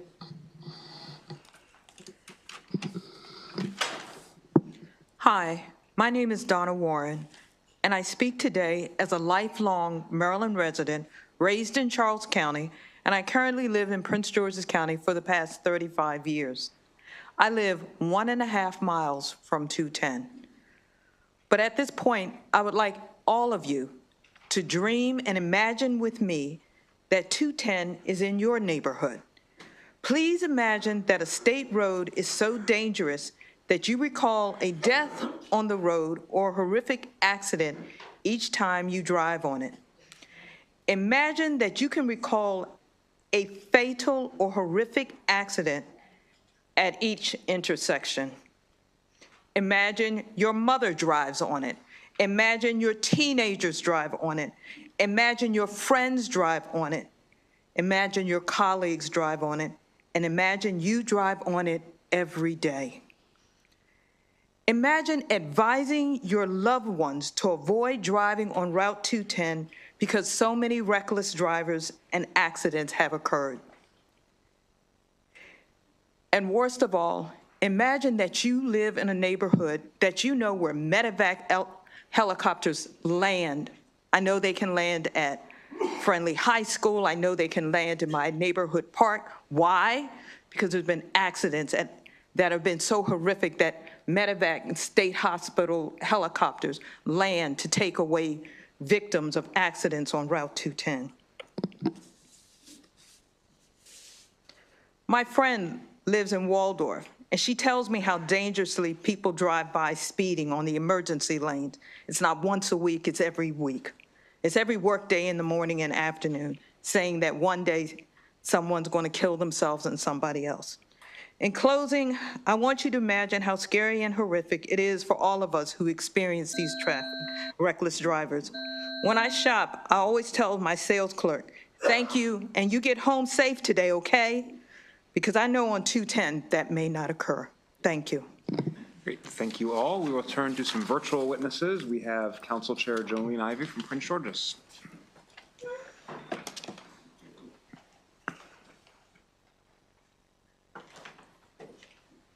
Kind of.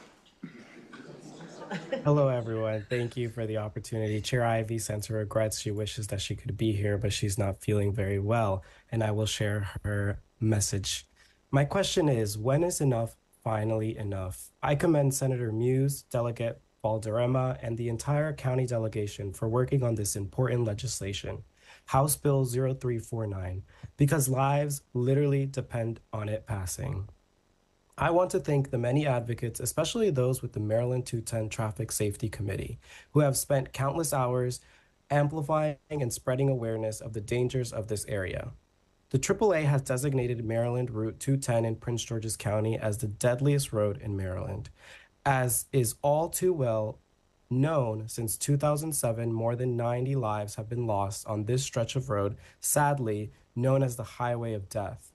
The joint efforts by Prince George's County and State Police in monitoring driver activity on Route 10, coupled with the newly installed replacement speed cameras, are critical steps towards achieving this goal. These measures are not just about enforcement, but about instilling a culture of responsible driving that prioritizes the safety of all road users. However, the fine for the speed camera ticket of $40 is currently too low to deter and stop offenders. Common sense and public safety should allow enforcement to assess the escalating fines contained in this bill, where the faster ones drive above the speed limit, the higher the fine. In 2024 alone, 21 people were killed on Route 210, 11 of them hit-and-run incidents. Between August and October of 2023, the cameras stopped 204 drivers traveling at speeds over 100 miles per hour. One driver was clocked at 170 miles per hour. We must acknowledge the lives lost and countless families affected and their memory. Our promise to make Route 210 a safer road. The proposal to increase the fines for speeding is a crucial step in changing driver behavior and ensuring that the consequences of reckless driving are both immediate and impactful. Please pass HB 0349. Thank you for your time. Great, thank you so much. Hope the council chair feels better. We'll turn to James Lawson. My name is James Lawson. I support HB 349. I've lived in Accokeek, Maryland for 31 years. I am a concerned citizen and a supporter of the 210 Traffic Safety Committee. During my 31 years in Accokeek, I have used Highway 210 to travel to work and to travel to other destinations. Maryland 210 is a dangerous highway that connects Washington, D.C. with Indian Head, Maryland. It is one of the most dangerous roads in Prince George County. The primary reason 210 is so dangerous is that so many people drive at speeds far above the speed limit. There have always been many traffic accidents on 210. When I moved to Accokeek in 1994, the road was not designed for existing traffic. I remember calling my insurance company and asking, why is my car insurance so high? This is the same rate that I paid when I lived in Washington, D.C. My insurance company stated, there are so many car accidents on 210, that is why your car insurance is so high. On average, 80,000 vehicles travel on Maryland 210 daily. Many road improvements have taken place during the past 31 years. Traffic lanes have been added and overpasses have been constructed. Despite road improvements, increased traffic and motorists driving above the speed limit have offset these benefits. Maryland 210 is too congested during rush hour. People are anxious to get home after work, and everyone is in a hurry. Many people drive above the speed limit, not realizing that this road is not designed for traffic over 55 miles per hour. The only way to get people to slow down is to use speed cameras along 210 to ticket drivers who drive 12 miles above the speed limit. The fine HB 349 proposed are reasonable. If people who speed get modest penalties, they will likely comply. Please support HB 349. Thank you. Great. Thank you, Mr. Lawson, and thank you to all the advocates who testified or just came to show support on this important bill today. That concludes the bill hearing on House Bill 349. We'll turn to House Bill 1227. Leader Moon, on behalf of the Montgomery County delegation, Montgomery County Vehicle Control and Monitoring Systems, distribution of contested traffic fines, application, and implementation.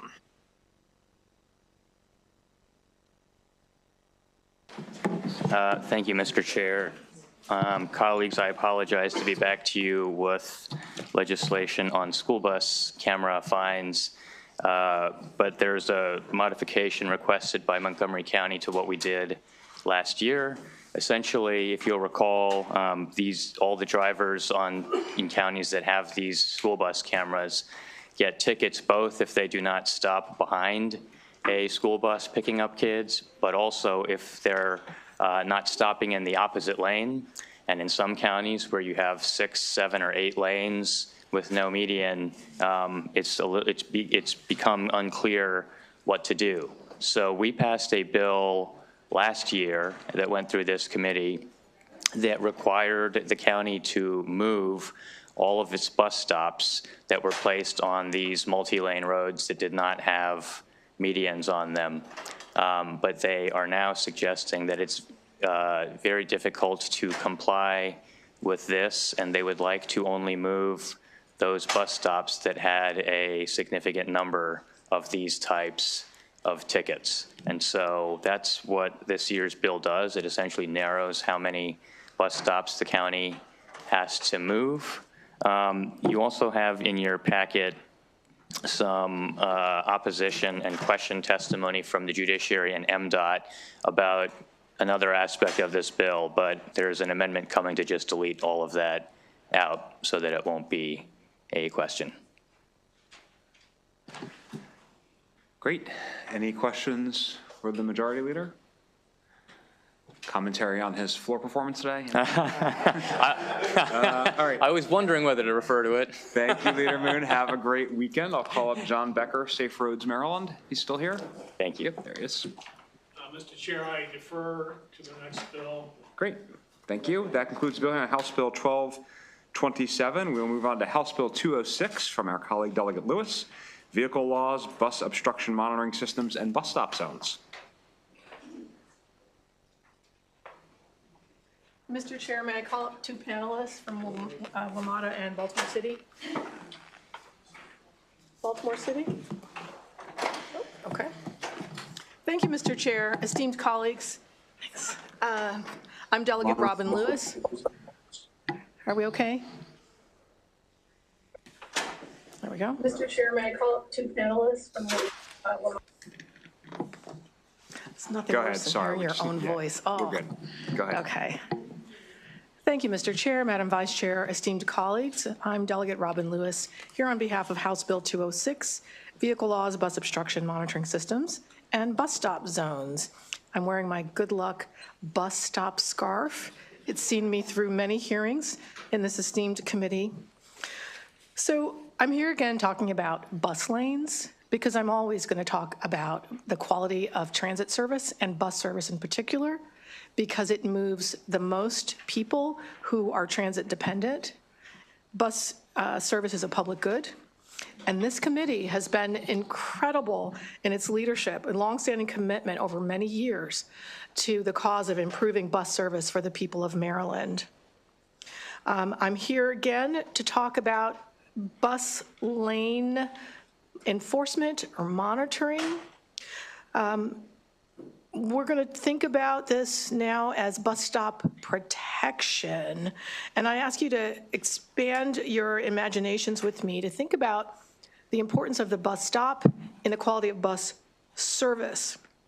Your work over the last several years advancing the quality of bus service has meant enabling the transit agencies and localities in our state to enforce or protect bus stops using onboard forward-facing camera technology. Not only is this a great advance in bus service and transit service quality, your work has also made Maryland eligible to compete for Federal Transit Administration funding, millions and millions of dollars that the Bipartisan Infrastructure Act made available, specifically for bus enforcement technology, bus lane enforcement technology, bus service improvement technology. Now, I will remind you that when last year, in 2024, you passed groundbreaking bus lane enforcement legislation, that bill went into effect on July 1st of 2024, and it's not been that long. And you may be wondering, why is she back here in her bus stop scarf talking about bus lanes again? Well, I'll tell you why. Because there's a little bit of work that we really need to do to help the state of Maryland and the people of Maryland get the very, very best out of the policy advances you've made. So that's why I'm here with House Bill 206. This bill does a couple of things. First, it clarifies our intent, and that is to prevent unauthorized vehicles and things from blocking, obstructing, interfering with the natural and speedy flow of buses. Not just on bus lanes, but on what we're calling now, we're referring to as bus stop zones.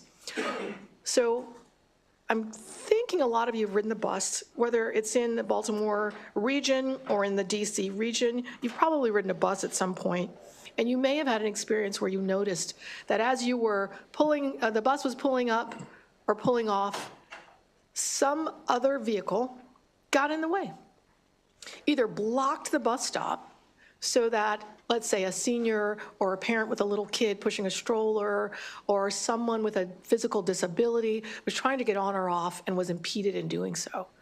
And if you had that experience of observing that, or even just of hearing from your constituents that this is a thing that happens all the time at nearly every stop, you might have been radicalized in the same way that I've been, to say, you know, it's time to put our foot down and to say that buses get to move speedily, rapidly, and unimpeded. And that's what we're going to do. We're talking about preventing obstruction of the area where buses stop.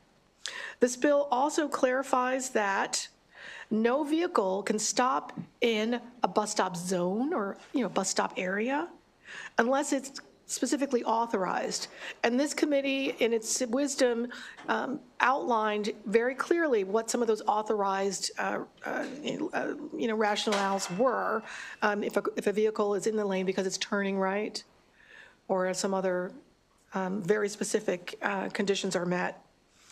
But too often, I know you guys have seen this, vehicles stop in bus lanes because they just figure poor people ride buses. People who don't really call their legislators to complain ride buses. Folks with no power aren't going to call me out and hold me accountable for interfering with their freedom to move. Well, we can fix that. We can really finally fix that. So we've had some piecemeal advances, important, but incremental. This bill will get us to the finish line. We will finally deliver for the people of Maryland a bus service system that is safe, reliable, and fair. I'll draw your attention to a couple of things. First, I'll mention that the Maryland Transit Administration, which has been a great partner in advancing improvements in bus service over many, many years with me and with you, they have a favorable with amendments posture with regard to this bill. They're actually asking for a better articulated definition of what a bus stop zone is. And I'd just like to say, for the record, I haven't had a chance to talk with MTA yet, but I'm more than happy to join with them and sort out this small and fixable detail. I'll also mention that, draw your attention to the fiscal note, which suggests that this bill has a potential fiscal impact of about $1 million. Yeah, I know. I object. I rebuke that proposition. It's true that depending on how the bus stop zone definition is articulated, there may be some impacts. I don't think there have to be. In addition, it's also important to think about how this bill will make it easier for local transit authorities to raise revenue. When you enforce prohibition on blocking a bus stop, obstructing a bus stop, citations will ensue. Revenues from those citations will flow, and the localities may find that they are experiencing an increase in revenue that may offset some of the costs we're talking about. So I'll close by reminding you of one more thing. A few years ago in 2022, this committee passed legislation, local legislation allowing Baltimore City to direct its camera enforcement revenues towards its Complete Streets program. Why does that matter? I'm not aware if other localities have done this, but certainly Baltimore City has seen the benefit of enforcing, using camera technology, enforcing bus stop zones and other things like speeding on highways. We've seen revenues flow from that, and the city has the ability to direct those revenues into pedestrian safety, to Complete Streets infrastructure. So this bill is very comfortable sitting here on Vision Zero Day, because you can think of it as a pedestrian safety bill as well. With that, I'll close by asking for a favorable report. Thank you. And I'll call my, my panel, Baltimore City Department of Transportation.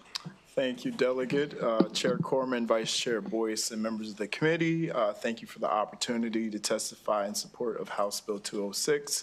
I'm Christian McNeil, and I serve as DOT's legislative liaison. House Bill 206 provides necessary enforcement tool to keep bus stops clear, ensuring the efficiency and reliability of public transportation in Baltimore City. Enforcing illegal parking in bus stop zones has proven difficult, as violations are often temporary and offenders frequently leave before enforcement officers arrive. Since February 2023, Baltimore City has issued 11,158 citations for bus and bike lane violations and received 1,271 service requests for blocked bus stops. Yet enforcement remains a challenge. Along Charles Street alone, 1,135 citations have been issued, highlighting the ongoing need for more effective enforcement mechanisms. And allowing automated enforcement in bus stop zones will improve compliance, reduce enforcement burdens on city personnel, and help maintain transit efficiency by ensuring that buses can safely and consistently access designated stops. This bill supports Baltimore's Vision Zero commitment to enhancing roadway safety and reducing traffic congestion. And for these reasons, the Baltimore City Department of Transportation supports House Bill 206 and requests a favorable report from the committee. Thank you. Good afternoon, Chair Corman, Vice Chair Boyce, members of the committee. Thank you for allowing me to testify today. For the record, Charlie Scott here for WMATA. I'm here to urge your strong support for House Bill 206, and I thank members of this committee for passing Delegate Lewis's legislation last session to enable automated enforcement of dedicated bus lanes. Since last year, SHA has authorized dedicated bus lanes on Georgia Avenue, and we are working with Montgomery County DOT to expand our Clear Lanes program into the county. Right now, though, it would only be a partial Clear Lanes program because, unlike with the District of Columbia, where we can use our technology to enforce dedicated bus lanes and bus stops, right now we can only use the technology for dedicated bus lanes. House Bill 206 addresses this gap, and with its passage, I hope we can expand a full Clear Lanes program into Montgomery County and Prince George's County. My written testimony provides more detail, including images that we've captured using the technology. Last summer, we tested the technology on Georgia Avenue during the pilot phase of the dedicated bus lanes. Over the course of the 6-month pilot, just using 2 buses equipped with the Clear Lanes cameras, we detected almost 800 events of non-permitted vehicles stopped at 45 bus stops along Georgia Avenue, with almost 100 events at northbound Georgia Avenue and Ellsworth Drive in Silver Spring. Deploying the technology makes a real difference. In DC, bus stop violations fell from 22,500 in October 2023 to 15,200 in October 2024, a 32% reduction.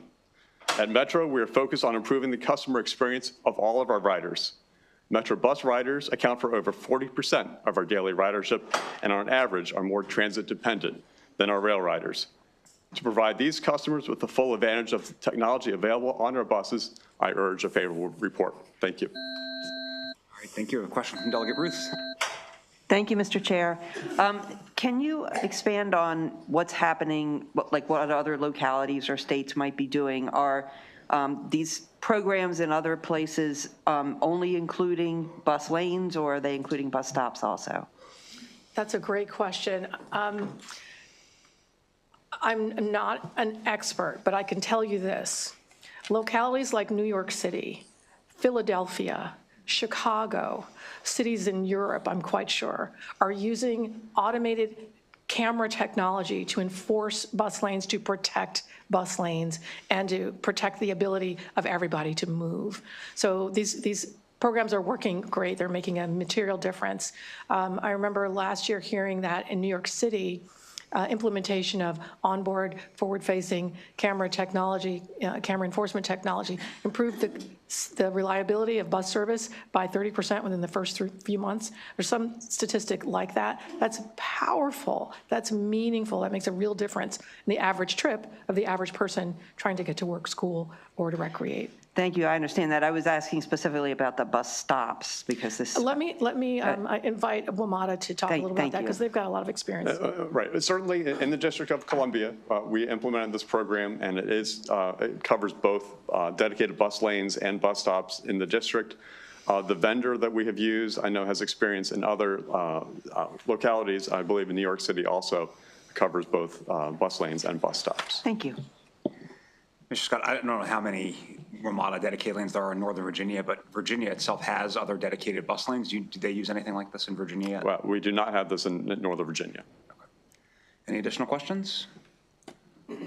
Okay, thank you. We have additional in-person testimony from John Becker, Safe Roads, Maryland.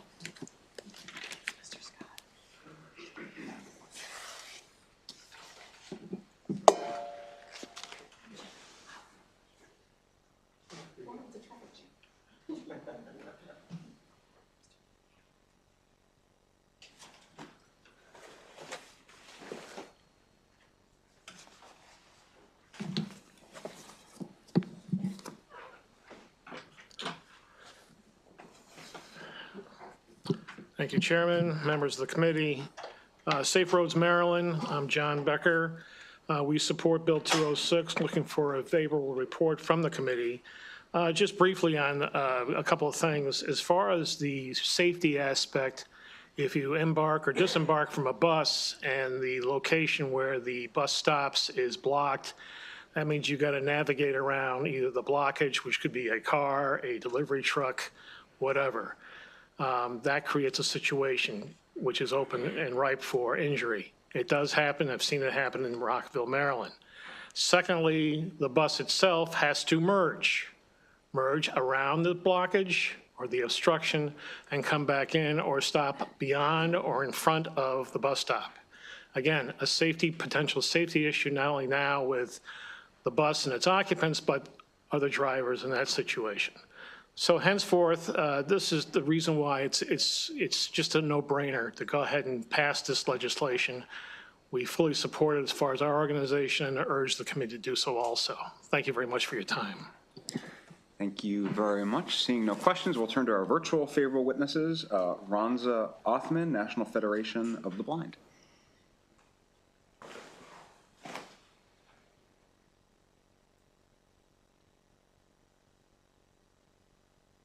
Hello, I hope you can hear and see me, and I apologize if there are any challenges. Okay, great. We can. Please go ahead.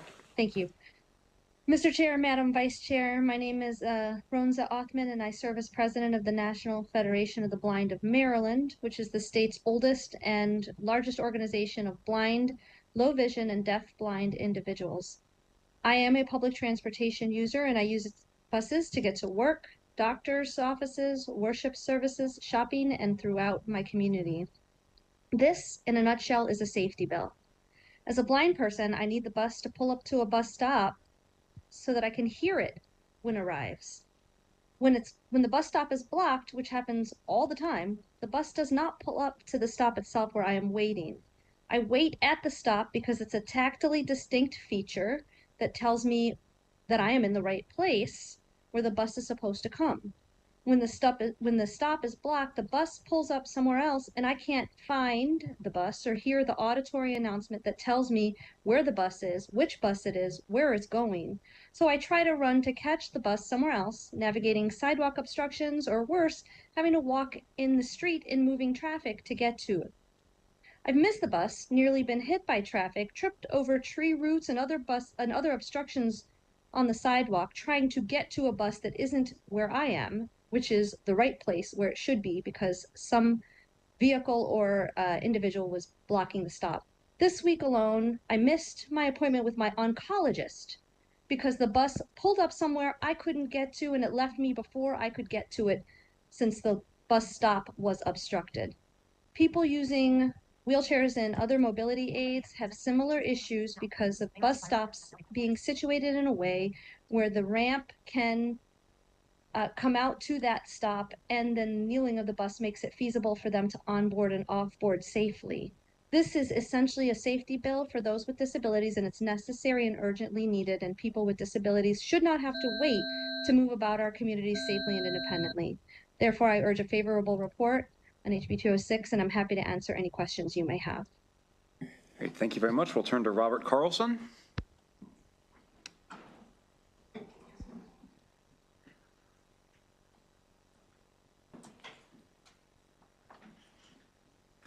Okay. Hello, Chairman Corman and Vice Chair Boyce and members of the committee. My name is Bob Carlson. I'm a member of a resident of Maryland, and for many years worked for the Community Transportation Association of America, advocating for the rights of all people, especially those with disabilities, to safe and accessible public transit. I myself use a wheelchair and often ride public transportation. Last year, I testified in the Senate in favor of Delegate Lewis's excellent Better Bus Act. I was shocked, however, when this committee removed protections for disabled and senior transit riders from the bill. I didn't understand why then, and still don't understand why, this committee removed bus stop zone enforcement from that bill. I have witnessed on many occasions when the bus operator would apologize to non-ambulatory passengers on the curb that he could not get close enough to allow them to board because of illegally parked cars prevented it. Those disabled people had to either make their way to another bus stop or simply hope the offending vehicle would soon be moved. Last year, the legislature had the opportunity to significantly improve disabled people's access to transportation by enabling buses to use cameras to enforce illegal parking in bus stop zones. But this committee removed this protection, limiting enforcement only to bus lane violations. We know that automated bus stop enforcement works and is in place around the country. In fact, every city that uses automated bus cameras to protect bus lanes also protect bus stop zones. The District of Columbia, New York City, Oakland, Los Angeles, Philadelphia, and Sacramento have programs protecting both bus lanes and bus zones from illegal parking. As a Marylander, I am embarrassed to say that we have been left out. Transportation is a right and indeed denied people with disabilities every time the bus stop is blocked by illegal parking. This legislation will help ensure no rider is left behind because a bus stop is illegally blocked. Thank you for your time. Great, thank you both. Seeing no questions, that concludes the bill on House Bill 206. We'll turn to House Bill 182, Professor Stewart, Motor Vehicle Speed Monitoring Systems Penalties. If you have a panel, please bring them up.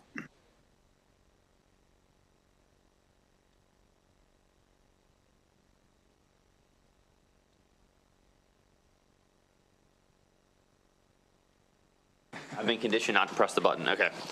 Mr. Chair, Madam Vice Chair, members of the world's greatest deliberative body, I am Delegate Von Stewart. This is House Bill 182. This bill will sound very familiar to you because we just had roughly an hour-long hearing from the spunky delegate from Prince George's County on her bill on 210. And this bill does a very, very similar maneuver, but for the entire state instead, by creating a tiered fine structure for automated enforcement tickets. As you heard in great detail and with very passionate testimony earlier, it simply makes little sense to fine someone $40 whether they go 12 miles per hour over the speed limit or 112 miles per hour over the speed limit. Speed cameras, while they can be annoying and while they're not always the most popular thing that we deliberate on down here, they work. They do save lives. Now, there is one difference between this bill and the one we heard earlier, other than the fact that it's statewide. And that's that my fines here in the bill are a little bit lower than Delegate Valderrama's fines in her bill. She took her fines directly from the work zone tiered structure that this committee passed last session. I took the work zone and then I made my fines 70% of it. So it's up to, the committee and I guess the subcommittee exactly which direction we want to take. But I chose 70% because I think that the work zone fine should be more severe because that's a more dangerous thing to do than driving on other normal roads. So that's why I chose 70%. The other major difference between my bill is that I do not change the $40 fine for the lowest speeds over. So if you only go 12 to 15 over, which is the vast majority of speed camera tickets in the state, I actually leave that fine at $40 in this bill. So what I'm trying to do is make clear that this is not supposed to be a revenue. I'm not trying to, generate revenue. I'm not really even trying to go after the people that are trying to play the game of whether they're at 10, 11, or 12 over. What we're really trying to do with this bill is go after that very, very small few drivers who are going repeatedly 60, 70, 80 miles over, and they're getting $40 tickets. And as you heard earlier, they're basically treating this as a cost of doing business, and they don't modify their behavior. And I think a tiered structure makes sense, and I think it'll change their behavior, and I think it'll ultimately save lives, and I hope you vote for it. Thanks. Go for it. Okay, thank you. All right, here I am again. Okay, I want to thank Chair Corman, Vice Chair Boyce, and the Environment and Transportation Committee for letting me speak today. Again, this is my son, Brett. I lost him 5 years ago as he was crossing the street. He was not a number or a statistic. He was my son, and he's the reason why I'm here today. I want to express my support for Bill 182, which addresses the penalties for tickets generated by automated speed monitoring systems. It doesn't make any sense that someone driving 40 miles an hour over the speed limit gets the same $40 ticket as someone who's going 12 miles an hour over the speed limit. As someone speaking for the Route 210 penalty said, the faster you go, the more you should pay. Increasing penalties for high-speed violations detected by speed cameras are going to cause drivers to act more responsibly and will keep our law-abiding drivers, pedestrians, and bikers and rollers safe. Increased penalties will reduce reckless speeding and will reduce the number of crashes and fatalities caused by these drivers. I urge you to submit a favorable report for House Bill 182 to keep our community safe. Thank you. Good afternoon again, Chair Corman and members of the Environment and Transportation Committee. I am Wade Holland. I'm the Division 0 Coordinator for the Montgomery County Government. I want to thank Delegate Stewart for sponsoring this needed update to our automated speed enforcement penalties and bring penalties more in line with the graduated fines schedule that already exists for officer-initiated traffic stops. A core tenet of Vision Zero is safe speeds. There are multiple tools in the toolbox to create safer speeds, including speed humps, narrowing travel lanes, and traffic enforcement by police officers, as well as automated means. My job as Vision Zero coordinator is to ensure our county has the tools in place and are utilized to their full effect to make our roads safer by design and create a culture of safety on our roadways. We find that there is room for improvement in automated speed penalties to address extreme violators. We currently have too wide of a gap between severe speed violations captured by a police officer versus automated enforcement. If a police officer pulls a driver for going 40 miles per hour or more in a school zone in Maryland, the citation is $1,000 and 5 points on a driver's license. For automated speed enforcement, that is $40, no points, and the same penalty for going 12 or 112 over the speed limit. Increasing penalties to match the severity of the violation can have a deterrent effect and make our Safe Speed automated enforcement program even more successful in lowering speeds and saving lives. We know speed kills, and we need to hold egregious violators accountable for their actions. I urge a favorable report on HB 182. Thank you. Good afternoon, Chair Corman and members of Environment and Transportation. I'm Chris Dibry, the Director of Automated Enforcement for the Montgomery County Police Department. I work directly with Prince George's County on several issues, and unfortunately, we do compare stats, and we're both seeing the same thing across the board. The reason why we work with them is because our populations are growing at about the same rate.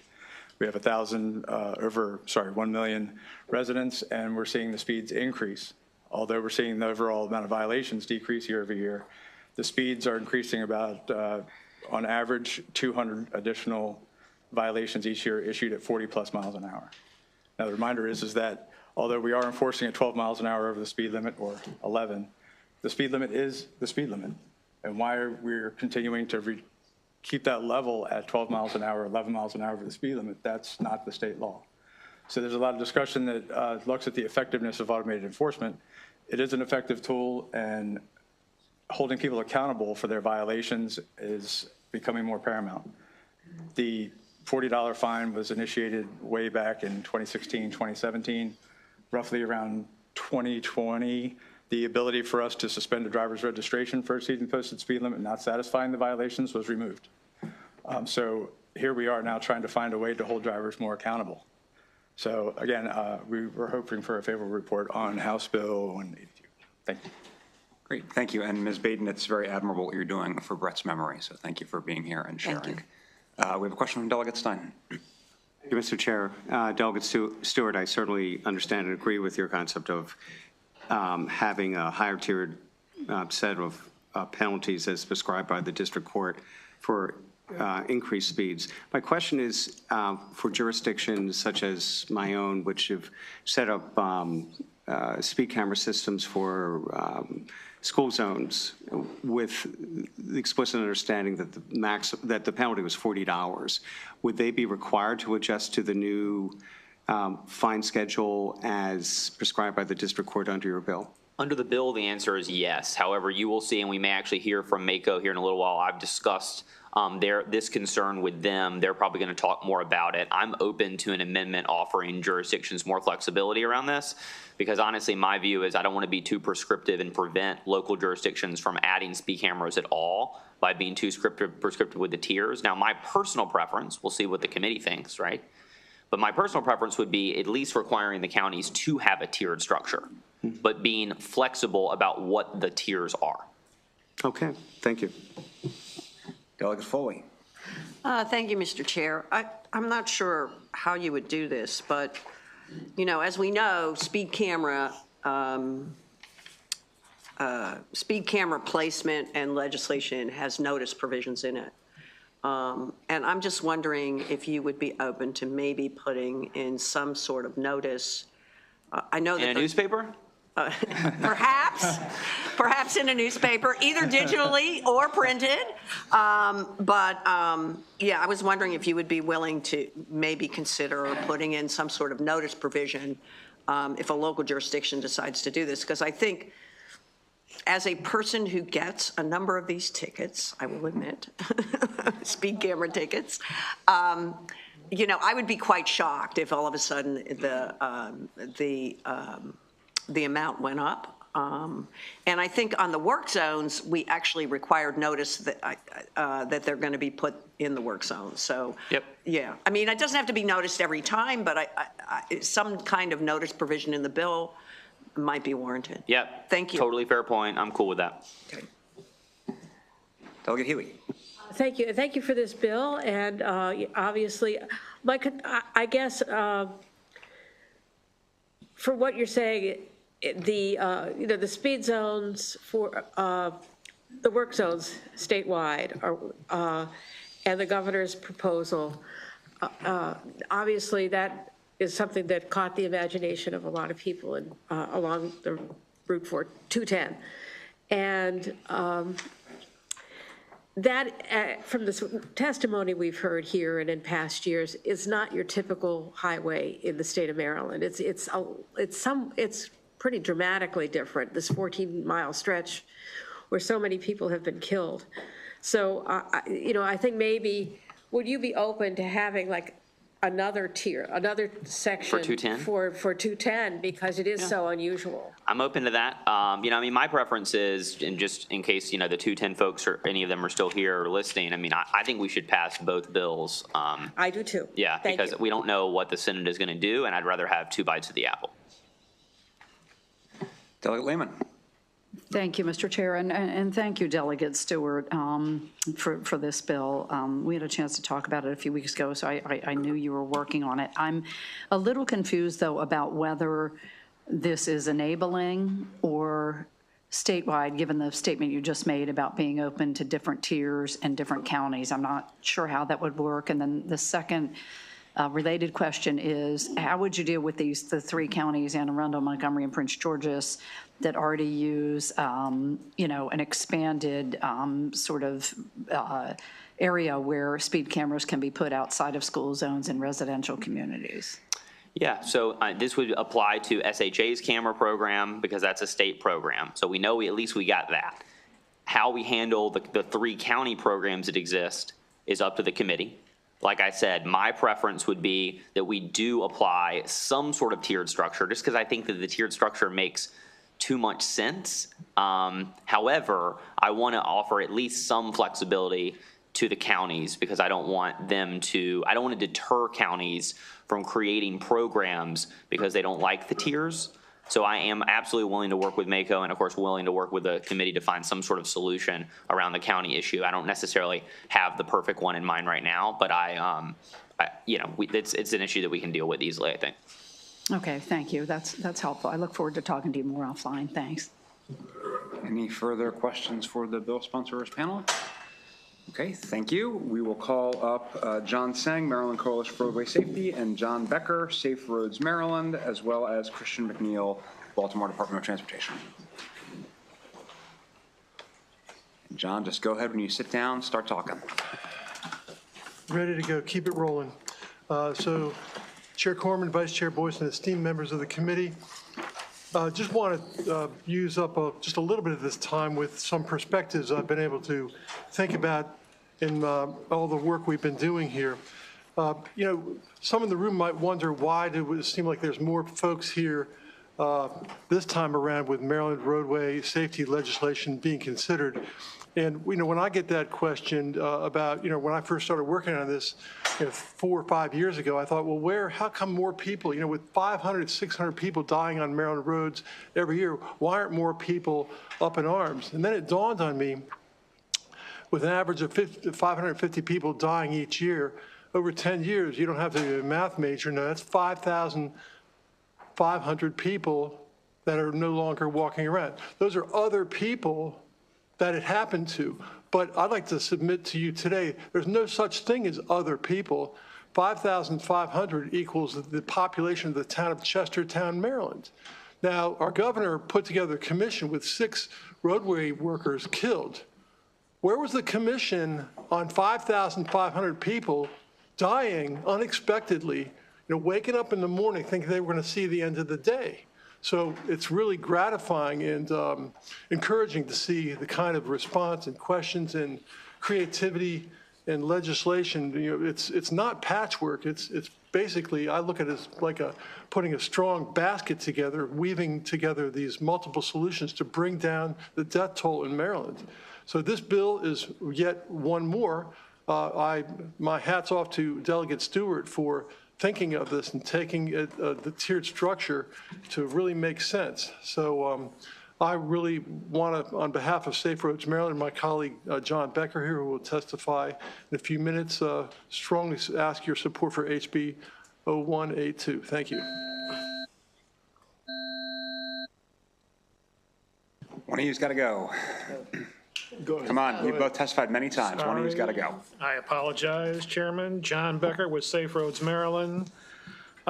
Briefly, again, you've heard all the testimony, can't add anything more, but we do support a tiered system, and we hopefully look for this to be implemented and reviewed in the future as far as the progress and its effect on driving safely in Maryland. Thank you very much for your time. Thank you, Chair Corman, Vice Chair Boyce. Once again, I'm Christian McNeil, representing Baltimore City's DOT. I urge your support for this crucial legislation, which enhances traffic safety by increasing penalties for excessive speeding captured by speed monitoring systems. Baltimore City's data highlights the need for this change. Between July 2023 and December 2024, 691,000 school zone citations were issued, with 77.1% for speeds 12 to 15 miles per hour over the speed limit. On I-83, 275 violations were recorded, with 70.3 in the same speed range. This bill increases penalties for over 158 school zone violations and 81,000 I-83 violations, reinforcing accountability for unsafe driving. This bill is a very crucial step in reducing traffic fatalities and improving safety upon Baltimore streets. Speeding is a leading cause of crashes, especially in high-risk areas such as school zones, and HB 182 enforces proportional fines to encourage compliance, protect pedestrians and cyclists, as well as support Baltimore's Vision Zero strategy. And for these reasons, I urge a favorable report on this bill. Thank you. Thank you very much. Are there any questions for this panel? Okay, that concludes the bill hearing on House Bill 182. We'll turn to House Bill 343. Delegate Stewart, Motor Vehicle Speed Monitoring Systems Statements and Certificates of Violations.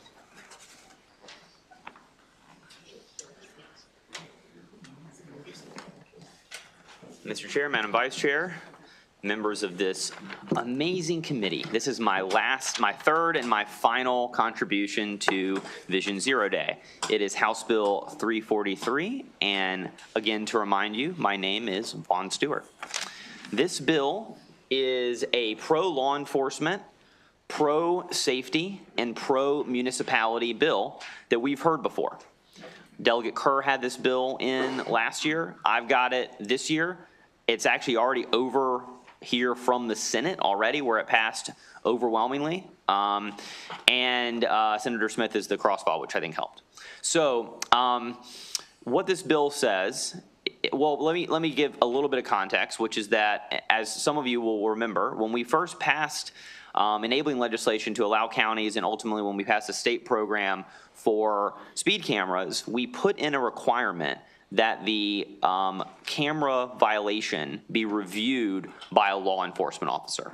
And I think we had good reason to do that back then, because I think there was a lot of justified nervousness about this new technology and what it would entail, and we wanted to make sure we had a sworn law enforcement officer there checking to make sure that these were accurate and that people were not being charged. There was a lot of fear, as many of you probably will remember, that these were not going to be accurate, that there were going to be rampant mistakes, and then we felt as a committee and as a General Assembly, I think rightly, that we needed a law enforcement officer. Now, that's been a long time.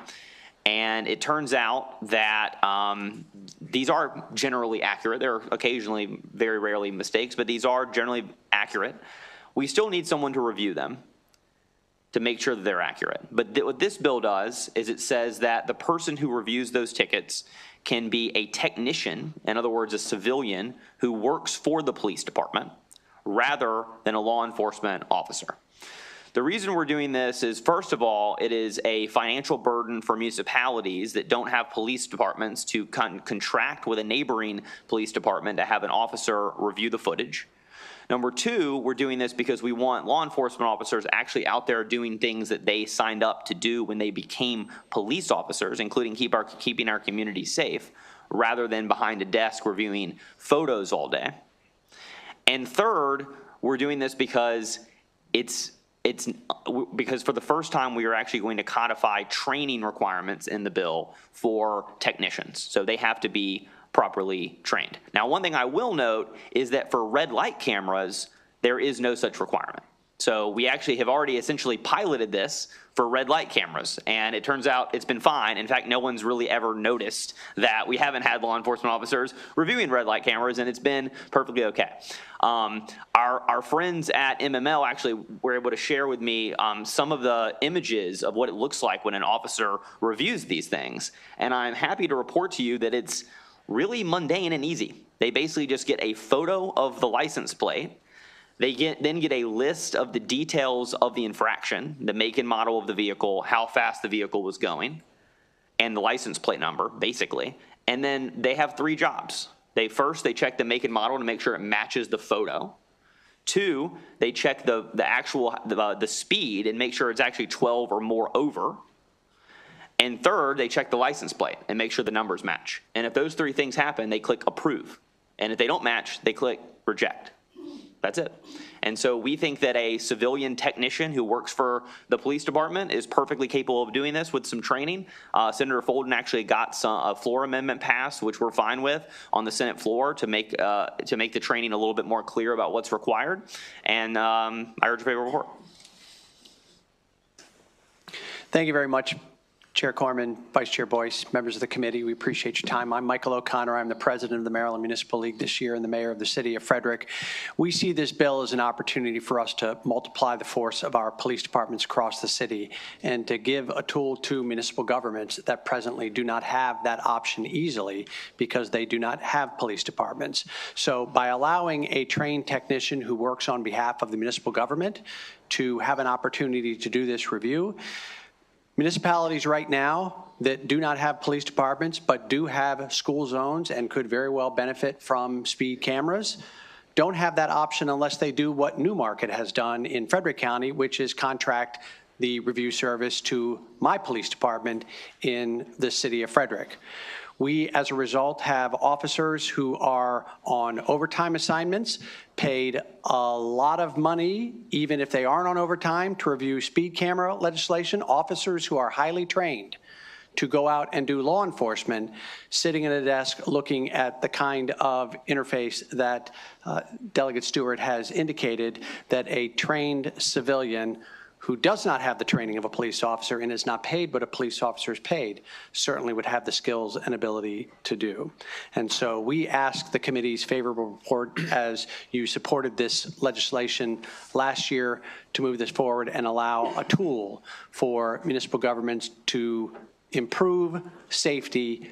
Speeding in our neighborhoods, I can tell you, is the absolute #1 concern and complaint I receive in my office regularly, and this is a tool to help us address that. Thank you very much. We appreciate your favorable consideration. Good afternoon, Chair, Vice Chair, members of the committee. Bill Jorsch with the Maryland Municipal League today in support of House Bill 343. I'd like to touch on just a few other areas of speed camera program where civilians are already involved. These are individuals that are currently mentioned in the statute. We have a program administrator that oversees the vendor contract. They can be a civilian. There's the local designee that receives questions and comments from the public, but more importantly, reviews contested citations. They can be a civilian. And lastly is the speed monitoring system operator who daily fills out a checklist and goes through the manufacturer's required daily self-check of the device itself to make sure that it is working properly. That speed monitoring system operator is also the person who is the designated representative to show up in court to defend a citation should the person, the vehicle owner, contest that. These people are all already articulated in the statute and they can all be civilians. We're down to now exactly one person in the speed camera section that cannot be a civilian, and that is the person that the delegate described, that is the one sitting behind the computer screen. That's what we're here today to try to change and allow our police officers to, free up their time to do other law enforcement things that they receive special training for. So with that, we recommend a favorable report. Thank you for your time. Good morning, or good afternoon, Chairman Corman and members of the committee. I want to start out by saying roadway safety is public safety, without a doubt. And how that ties into this is allowing a civilian technician to approve citations that are issued. Takes a certified law enforcement officer out of an office and back on the street where they need to be to do legitimate law enforcement actions. The other thing is the operation. I want to talk about the operation of how these get approved. We get a number of citations from our vendor. We sit at the table, we sit at a computer, we review these citations, we get 3 photos. The first photo is a photo of the tag number. The other 2 photos are photos of the vehicle moving through fixed points. When we review those, we ensure that the tag number matches the citation. We ensure that the model of the vehicle matches the model of the vehicle that the photograph was taken of. And the last thing we do is check the speed to make sure that it is indeed a violation. Again, the components of this, you need to be able to read, and you need to be able to see the images. So it's not a difficult task, it's just a time-consuming task. And for a small agency like mine, that's time off the road for a law enforcement officer, but also for the larger agencies that are also struggling to find police officers. They need those officers on the street. We thank you and recommend a favorable report. Thank you. Delegate Stewart, there are so many lights on. I feel like it's your first bill in here. I don't know what's going on? Delegate Foley. It's not. Thank you, Mr. Chair. So my question, I'll try to be quick. So just to be clear, this bill just deals with speed camera citations. Is that correct? Correct. Because you mentioned red light camera citations. Because in red light camera citations, the reason I mentioned that is because right now technicians are already reviewing red light. They can already review red light camera citations. Right.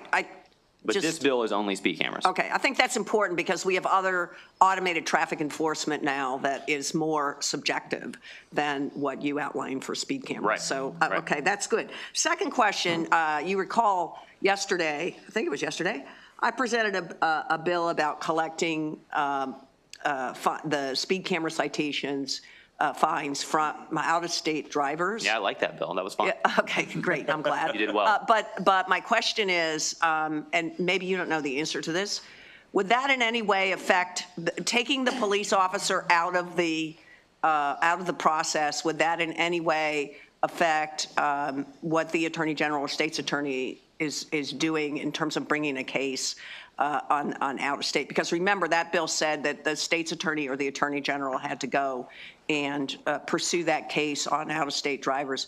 Do you know the answer to that? Yeah, I do know the answer, and the answer is it would have no effect whatsoever. Okay, great. Thank you. Delegate Terrassa. Thank you, Mr. Chairman. I barely touched. Delegate Stewart, I just wanted to find out, and maybe it's just for my own interest, but what happens when somebody challenges one of these in court? Who testifies, and does it make a difference now if you're changing that from being an officer to? Yeah, the short answer, as he mentioned, is that a civilian already testifies in court. Right. It's not necessarily the person who reviews the image is the person that shows up in court currently. They can and oftentimes are 2 independent people that are articulated in the statute. So is the person that goes into court the one that? They're the ones that do oftentimes, they're the ones that do the calibration in the morning. It's mentioned in the statute that if the vehicle owner wants to challenge it, they can request that the speed monitoring system operator, who can be a civilian, and the one that does the daily checks in the morning, they can be requested to show up in court. Okay, great. And sorry if I missed that earlier, but I appreciate the answer there. Delegate Healy.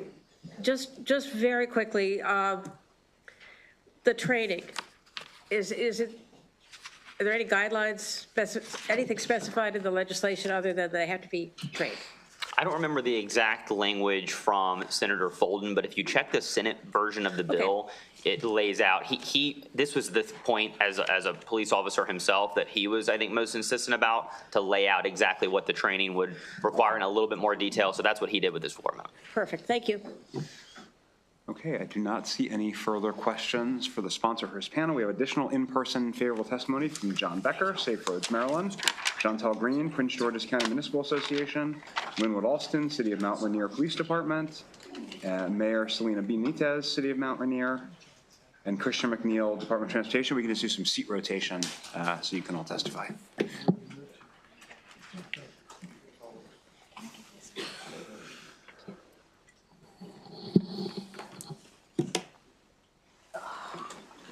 Oh, man, I'm done. Go ahead, Chief. Okay. All right. Good afternoon, Chairman Corman and members of the committee. I'm Linwood Alston, the Chief of Police for the City of Mount Rainier.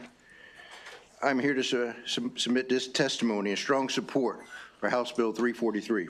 This legislation is a critical steps towards enhancing efficiency, integrity, and the effectiveness of the speed monitoring system, ultimately contributing to public safety and in our roadways. Speed remains one of the leading causes of traffic collisions, injuries, fatalities across the state, including the City of Mount Rainier. Automated speed enforcement has proven to be an essential tool in our efforts to curb excessive speeding, protect pedestrians, and ensure safer streets for our residents and visitors.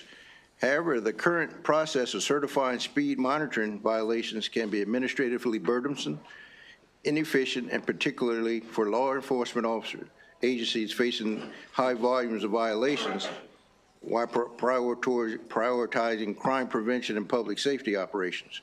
House Bill 343 provides a pragmatic solution by allowing trained technicians to swear to and affirm speed monitoring violations based on recorded images. By requiring reasonable training specific to speed monitoring system, this bill ensures that the certification process remains vigorous, accurate, and reliable while allowing law enforcement officers to allocate their time and resources more effectively. Importantly, this legislation does not diminish law enforcement oversight. Rather, it strengthens the reliability of speed monitoring enforcement by ensuring that both officers and the technicians possess the necessary expertise in validating the violations. By streamlining the violation certification process and ensuring proper training for those responsible for reviewing citations, this bill will reinforce public confidence in the integrity of the system while enhancing our ability to maintain safe roadways. For these reasons, I respectfully urge your favorable report of House Bill 343. Thank you. So thank you so much. My name is Selena Benitez, Mayor of the City of Mount Rainier and President of the Prince George's County Municipal Association. So you get 2 testimonies for the price of 1, saving you 2 minutes. And so, dear Chairman Corman, Vice Chair Boyce, and members of the Environment and Transportation Committee, thank you for the opportunity. We write on behalf of the 27 municipalities to make up the Prince George's County Municipal Association, which collectively represent more than 955,000 residents, to share support for House Bill 343, speed monitoring systems, agency statements, and certified violations. H43 will allow the hiring and employment of technicians to review certified speed cameras and citations. Currently, only law enforcement officers make the certifications.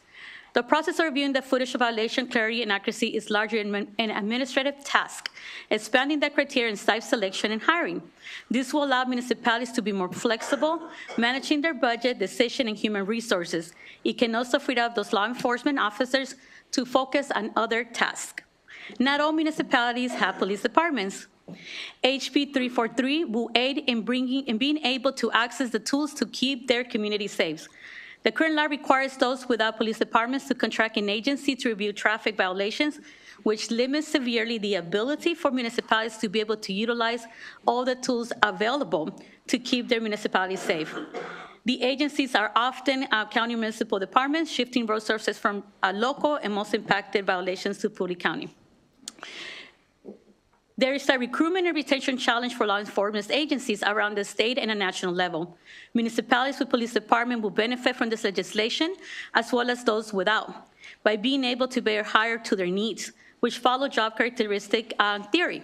Approving retention pool, passing HB 343 will allow municipalities with and without police departments an opportunity to reduce costs that is critical and essential during the current financial climate. So thank you guys, and I ask for a favorable support in House Bill 343. Again, my name is John Becker. I'm with Safe Roads Maryland. This bill is a no-brainer from our aspect. Not only is it just for safety we're for, more efficiency, police doing policing. If a technician can be engaged to do this work, we're all for it. And with that, we like you all to provide a favorable report for this House Bill 343. Thank you. Mr. Christensen? Or did you already testify? We got it. So the testimony for Prince George's County, I gave it combined, so you guys don't have to sit to another 2 minutes. I'm sorry, Christian McNeil. Yes.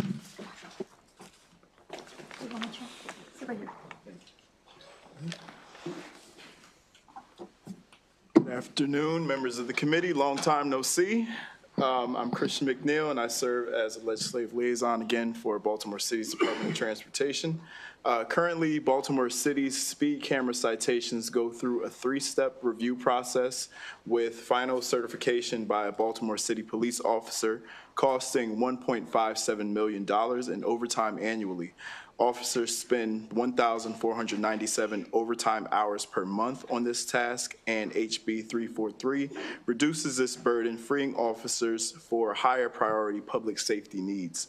Additionally, Baltimore City plans to expand speed camera enforcement along I-83, contingent on the passage of SB 500 and HB 913. HB 343 ensures that this expansion does not create unnecessary enforcement delays while preserving the integrity of the citation process. Speed monitoring systems have been a proven tool for reducing speeding and improving roadway safety, particularly in high-risk areas like school zones and major corridors. HB 343 modernizes the enforcement process by making it more precise, efficient, and transparent, while maintaining the integrity of speed monitoring programs. And for these reasons, I ask the committee for a favorable report on this bill. Thank you. Thank you so much, sir. Any questions for this last panel? Okay. Seeing none, that ends the bill hearing for HB 348, calling up HB 516, Motor Vehicles Automated Enforcement Programs, Privacy Protection. Mr. Chair, do you have a panel, sir? Yeah, can I just bring all the witnesses on the bill up? Yes, sir, you can do whatever you like. Good afternoon, colleagues. House Bill 516, Motor Vehicle Automated Enforcement Programs, probably looks familiar, but the sponsor doesn't look as familiar. This was a bill long championed by Delegate Love, now Senator Love, and I agreed to cross-file with her when she got demoted recently. This bill has had some developments in the Senate since it was introduced. An amendment worked out on a bipartisan basis with Senator Folden and others that was added over there, puts the chiefs and sheriffs, who represented to my right, to neutral on the bill. And so the bill passed 47-0 through the Senate, and so we have the SB in our possession as well. This bill with the amendments would limit the use of images and recordings captured by automated enforcement programs, of which we heard a lot about today, to only traffic enforcement purposes except for certain circumstances. And these circumstances are important. As we've heard over the years, there are compelling examples of where automated enforcement cameras have been used to investigate other serious crimes. So under the bill and the amendments, an agency basically can use its own data to investigate other crimes, but has to sort of document that. If it wants to use another agency's data, that would go through a warrant process.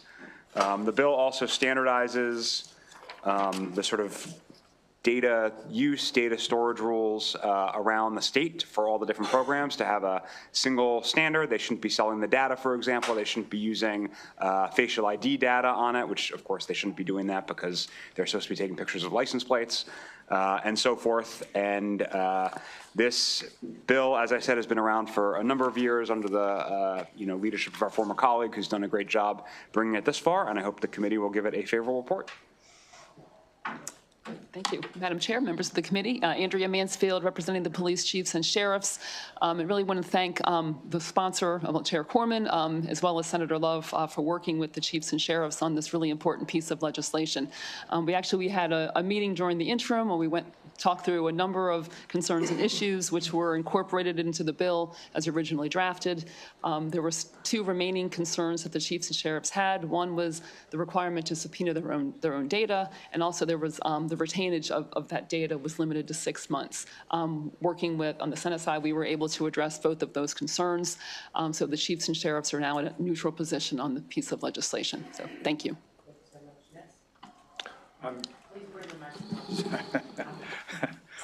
Hi, I'm Chris Tipria, the Director of Automated Traffic for Montgomery County. I'm just here to serve as a subject matter expert in case you had any questions on how we do our process in the county. John Becker with Safe Roads, Maryland. We are in total support of the privacy protections involved with this. Thank you, Chair Corman, and also Senator Love. In light of what's happening in downtown Washington, D.C., with various departments being overrun by somebody. Anyways, what we like about this is the safety aspect as far as protecting the people's identity, but also the standardization. That is a key thing, not just for this bill, but as far as the bill applying to and be standardized across the state and state government. And with that, we strongly support privatization protection, and hopefully it will not be invaded by somebody else in another location in Washington, D.C. We ask for a favorable report on Bill 516. Thank you so much. Does anyone have any questions for the chair, the sponsor, and his panel? No? Okay. Seeing none, that ends the bill hearing for HB 516, calling up HB 644, Vehicle Law Speed Monitoring Systems, Residential Districts. And you can bring up all your panel. Thank you. I'm always last. I always feel like I have to wake everybody up. But of course, the chair was right before me, so everyone is just going to be, fully attentive and awake and excited because of his testimony. Yes, I do say. So for the record, thank you, Mr. Chair, Madam Vice Chair, members of the ENT Committee. I am, for the record, Delegate Michelle Guyton, Baltimore County, District 42B. And I want to thank you particularly to Delegate Vaughn Stewart. I followed him yesterday in ECM after a really long hearing, and I quoted him then. I'm going to do it again because he's done so much of my legwork now that we can make this shorter. So this law is pro-law enforcement, it's pro-public safety, and it's pro-municipality, all right? Everyone that's testified today on Vision Zero has done a great job laying out the efficacy and the need for expansion of speed monitoring programs and some guidelines around them. So I thank you for that, and I want to thank these folks who have stayed here all day long to testify for us as well, because I know some of them you're getting to know better than we know each other.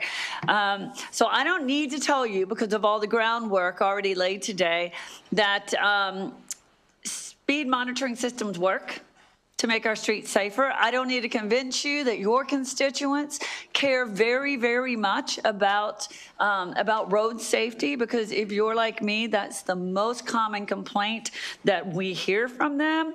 And I don't even need to spend time arguing with Delegate Naraki, because he is not here anymore, he was okay with that before he left. About the fact that speed cameras are not a money-making scheme to fund progressive policies. Because all those things have already been addressed. But I am here to convince you that the Motor Vehicle Subcommittee of the Environment and Transportation Committee, on which I serve, should no longer be in the business of making safety decisions about roadways that we have never seen. Right? For instance, I don't know that I've ever been on Route 210 but for God's sake, I'm never going to go on purpose after hearing what we've heard today, right? So should I be one of the people voting, a small group of people, to decide whether or not they can have a speed monitoring device in that location? I don't think so. I don't think so. The law enforcement and the county officials who are closest to the problems should be the ones to have that authority. Now, both because that makes a lot of sense and because under the current system, they have to wait all the way until legislative session to come to us to ask for our permission to put speed monitoring devices in different locations. Now, the example I just gave, 210, is actually not what this bill is about. This bill is about residential areas, right?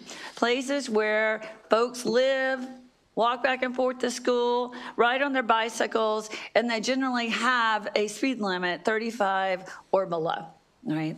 Last year, the Baltimore County delegation did pass in both the Senate and House committees bills giving our county authority to decide when and where to place speed cameras outside of school zones, because we already know we can do that, in these residential areas. Now, unfortunately, that bill was rightly rejected by our leadership, right?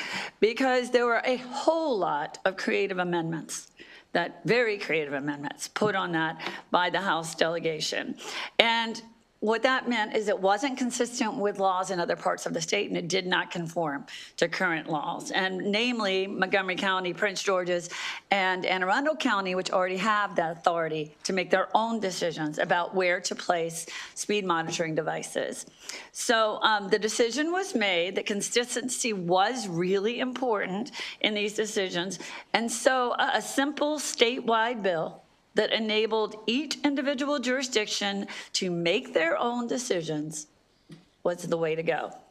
So this bill does not require cameras. It doesn't force anyone to add extra cameras, nor does it cut the county administration or county council out of the decision. It doesn't change any provisions of the existing law, except to replace the names of a few counties, again, Montgomery, Prince George's, and Anne Arundel, with all counties, so that they can take ownership of this life-saving solution. So I introduced House Bill 644, and I asked you to support it because it really makes a lot of sense. It plugs the last hole in our Vision Zero day, I think. And I introduced it in support of a grandmother and her grandchild who were killed in a residential area in my district a few years ago, and a family who had a car run through the front of their house just last week. So for all of the people who've been affected, not just in 42B, but across the state, I asked for a favorable report on House Bill 644. The cross-file of this bill is Senator Ben Brooks. Thank you very much. Okay, let me start. Okay, you should know me by now, I guess. My name is Mindy Baden. I want to thank the committee for letting me speak here today. You all know I lost my son Brett 5 years ago as he was just meeting some friends for dinner. But I strongly support House Bill 644. For some people, aggressive driving is just the usual way they drive. It affects other drivers, pedestrians, and bicyclists. And this is especially true in residential neighborhoods where pedestrians and bicyclists are very common. I'm the chair of the Transportation Committee of the Greater Olney Civic Association, and the families living in the Olney Oaks neighborhood see way too many excessive speeders on their main road. Speed bumps there haven't been any deterrent. The residents of the community have banded together, and they're working with their county council representative to fight to get speed cameras on that road. It shouldn't be a fight. It shouldn't take a tragedy before automated speed monitoring systems are installed. And in my own neighborhood of Olney Mill, a friend of mine was driving home at night when another car blew through a stop sign at a high rate of speed. It hit her car, and his vehicle flipped over. I can't imagine how fast he was going in a residential neighborhood to overturn his car. Luckily, nobody was hurt. It was a miracle. But I think we all see it in our own residential areas. People are in such a rush to get to where they're going with no regard for anybody else. Speed cameras will help curb these dangerous behaviors. Our residential districts deserve the same level of attention and protections as the more high-traffic areas. I urge you to submit a favorable report and support House Bill 644. Thank you.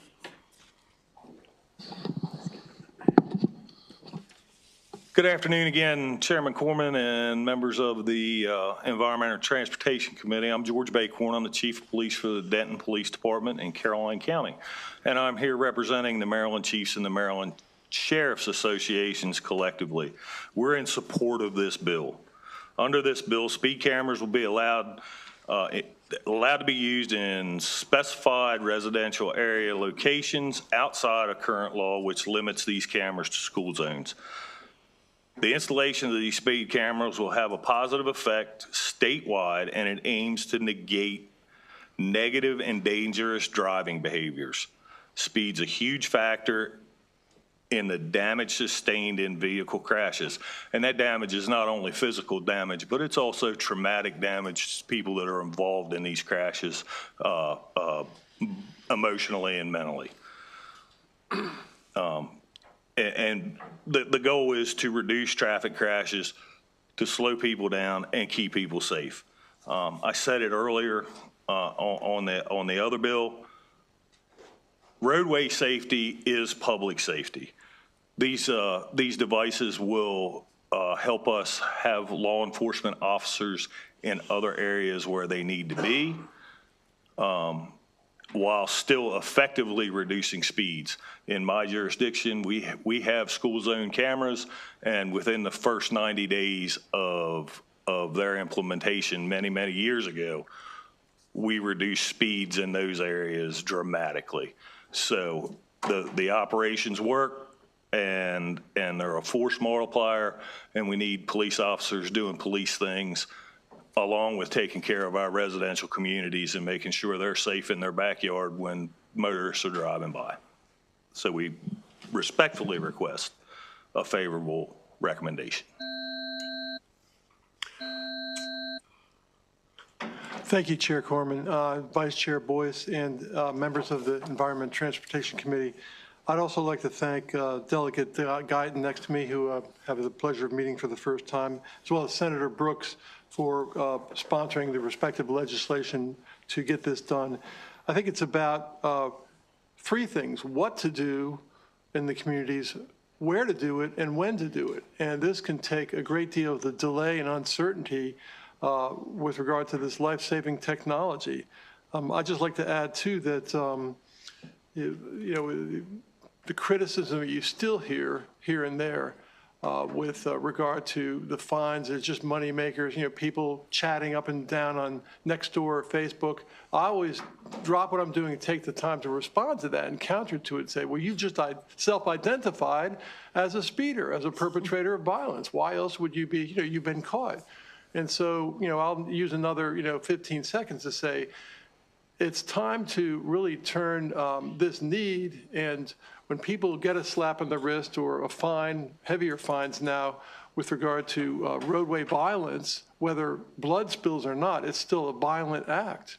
There should be a stigma attached to this, much the same as if I picked up a pack of cigarettes and attempted to smoke it in this room. Everyone would rise up and throw me out with probably some of the uniformed person sitting next to me here. So, and then finally, call these things what they really are, this technology. It's about safety cameras, taking photographs of unsafe behavior to change behavior. So thank you very much for everything that you're doing to promote road safety in Maryland. And we, Safe Roads Maryland, strongly request your report favorably for HB 644. Terrific, thank you. So Delegate Guyton, just so I make sure I understand, if I am one of Delegate Naraki's constituents and I don't like speed cameras, under your bill, instead of asking Delegate Naraki to vote against his Montgomery County chairman every year, that constituent would be able to go to Councilmember Marks in Towson to explain why they think speed cameras are a bad idea. Certainly, you can do that, or you can not speed.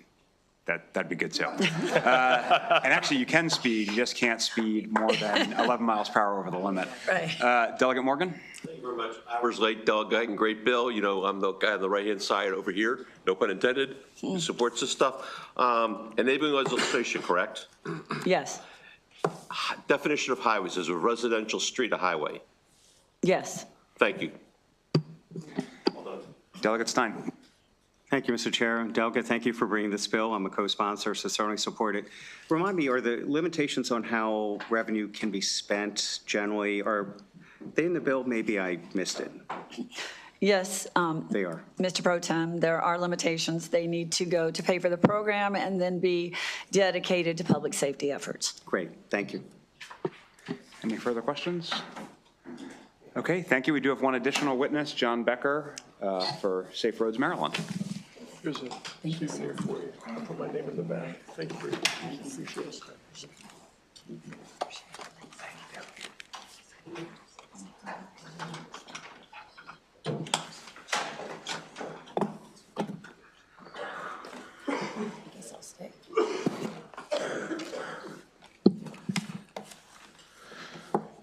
Thank you, Chair, members of the Environment Transportation Committee. John Becker with Safe Roads, Maryland. Again, we're going to urge favorable report on this bill, but let me point out something as far as, and sir, you brought this up, and I think it was a great question. Residential is not a two-lane road in suburbia where you have your detached family home and you have a cul-de-sac. Residential now in this modern era, 2025, includes residential areas along major highways. I'm from Rockville, Maryland, town center. We have high-rise residential buildings up and down Rockville Pike, Route 355, Route 28, Beers Mill Road, and East Jefferson. And this kind of legislation is exactly what we need. Furthermore, mayor and council in the city of Rockville have a plan to more or less expand the number of residential units. Let me rephrase that, residential homes in town center in Rockville and other locations throughout the city. So this bill is very important to us, not only here in Rockville, but throughout our state. Again, pick a state, there's people who are interested in moving into an urban location, not Baltimore or Rockville, but even in smaller areas where there are facilities and there's events and kind of, shopping and everything like that is relatively nearby. And this bill is also designed for us. And we would appreciate a favorable report and make sure that it goes through the General Assembly. Thank you very much for your time. Okay, thank you. That concludes the bill hearing on 644 and all the bill hearings for today. Thank you all so much for your hard work. Just a little word of warning, there's 3 work weeks left until crossover, so get ready for more long days and nights. Looking forward to next week. Have a great weekend, everybody.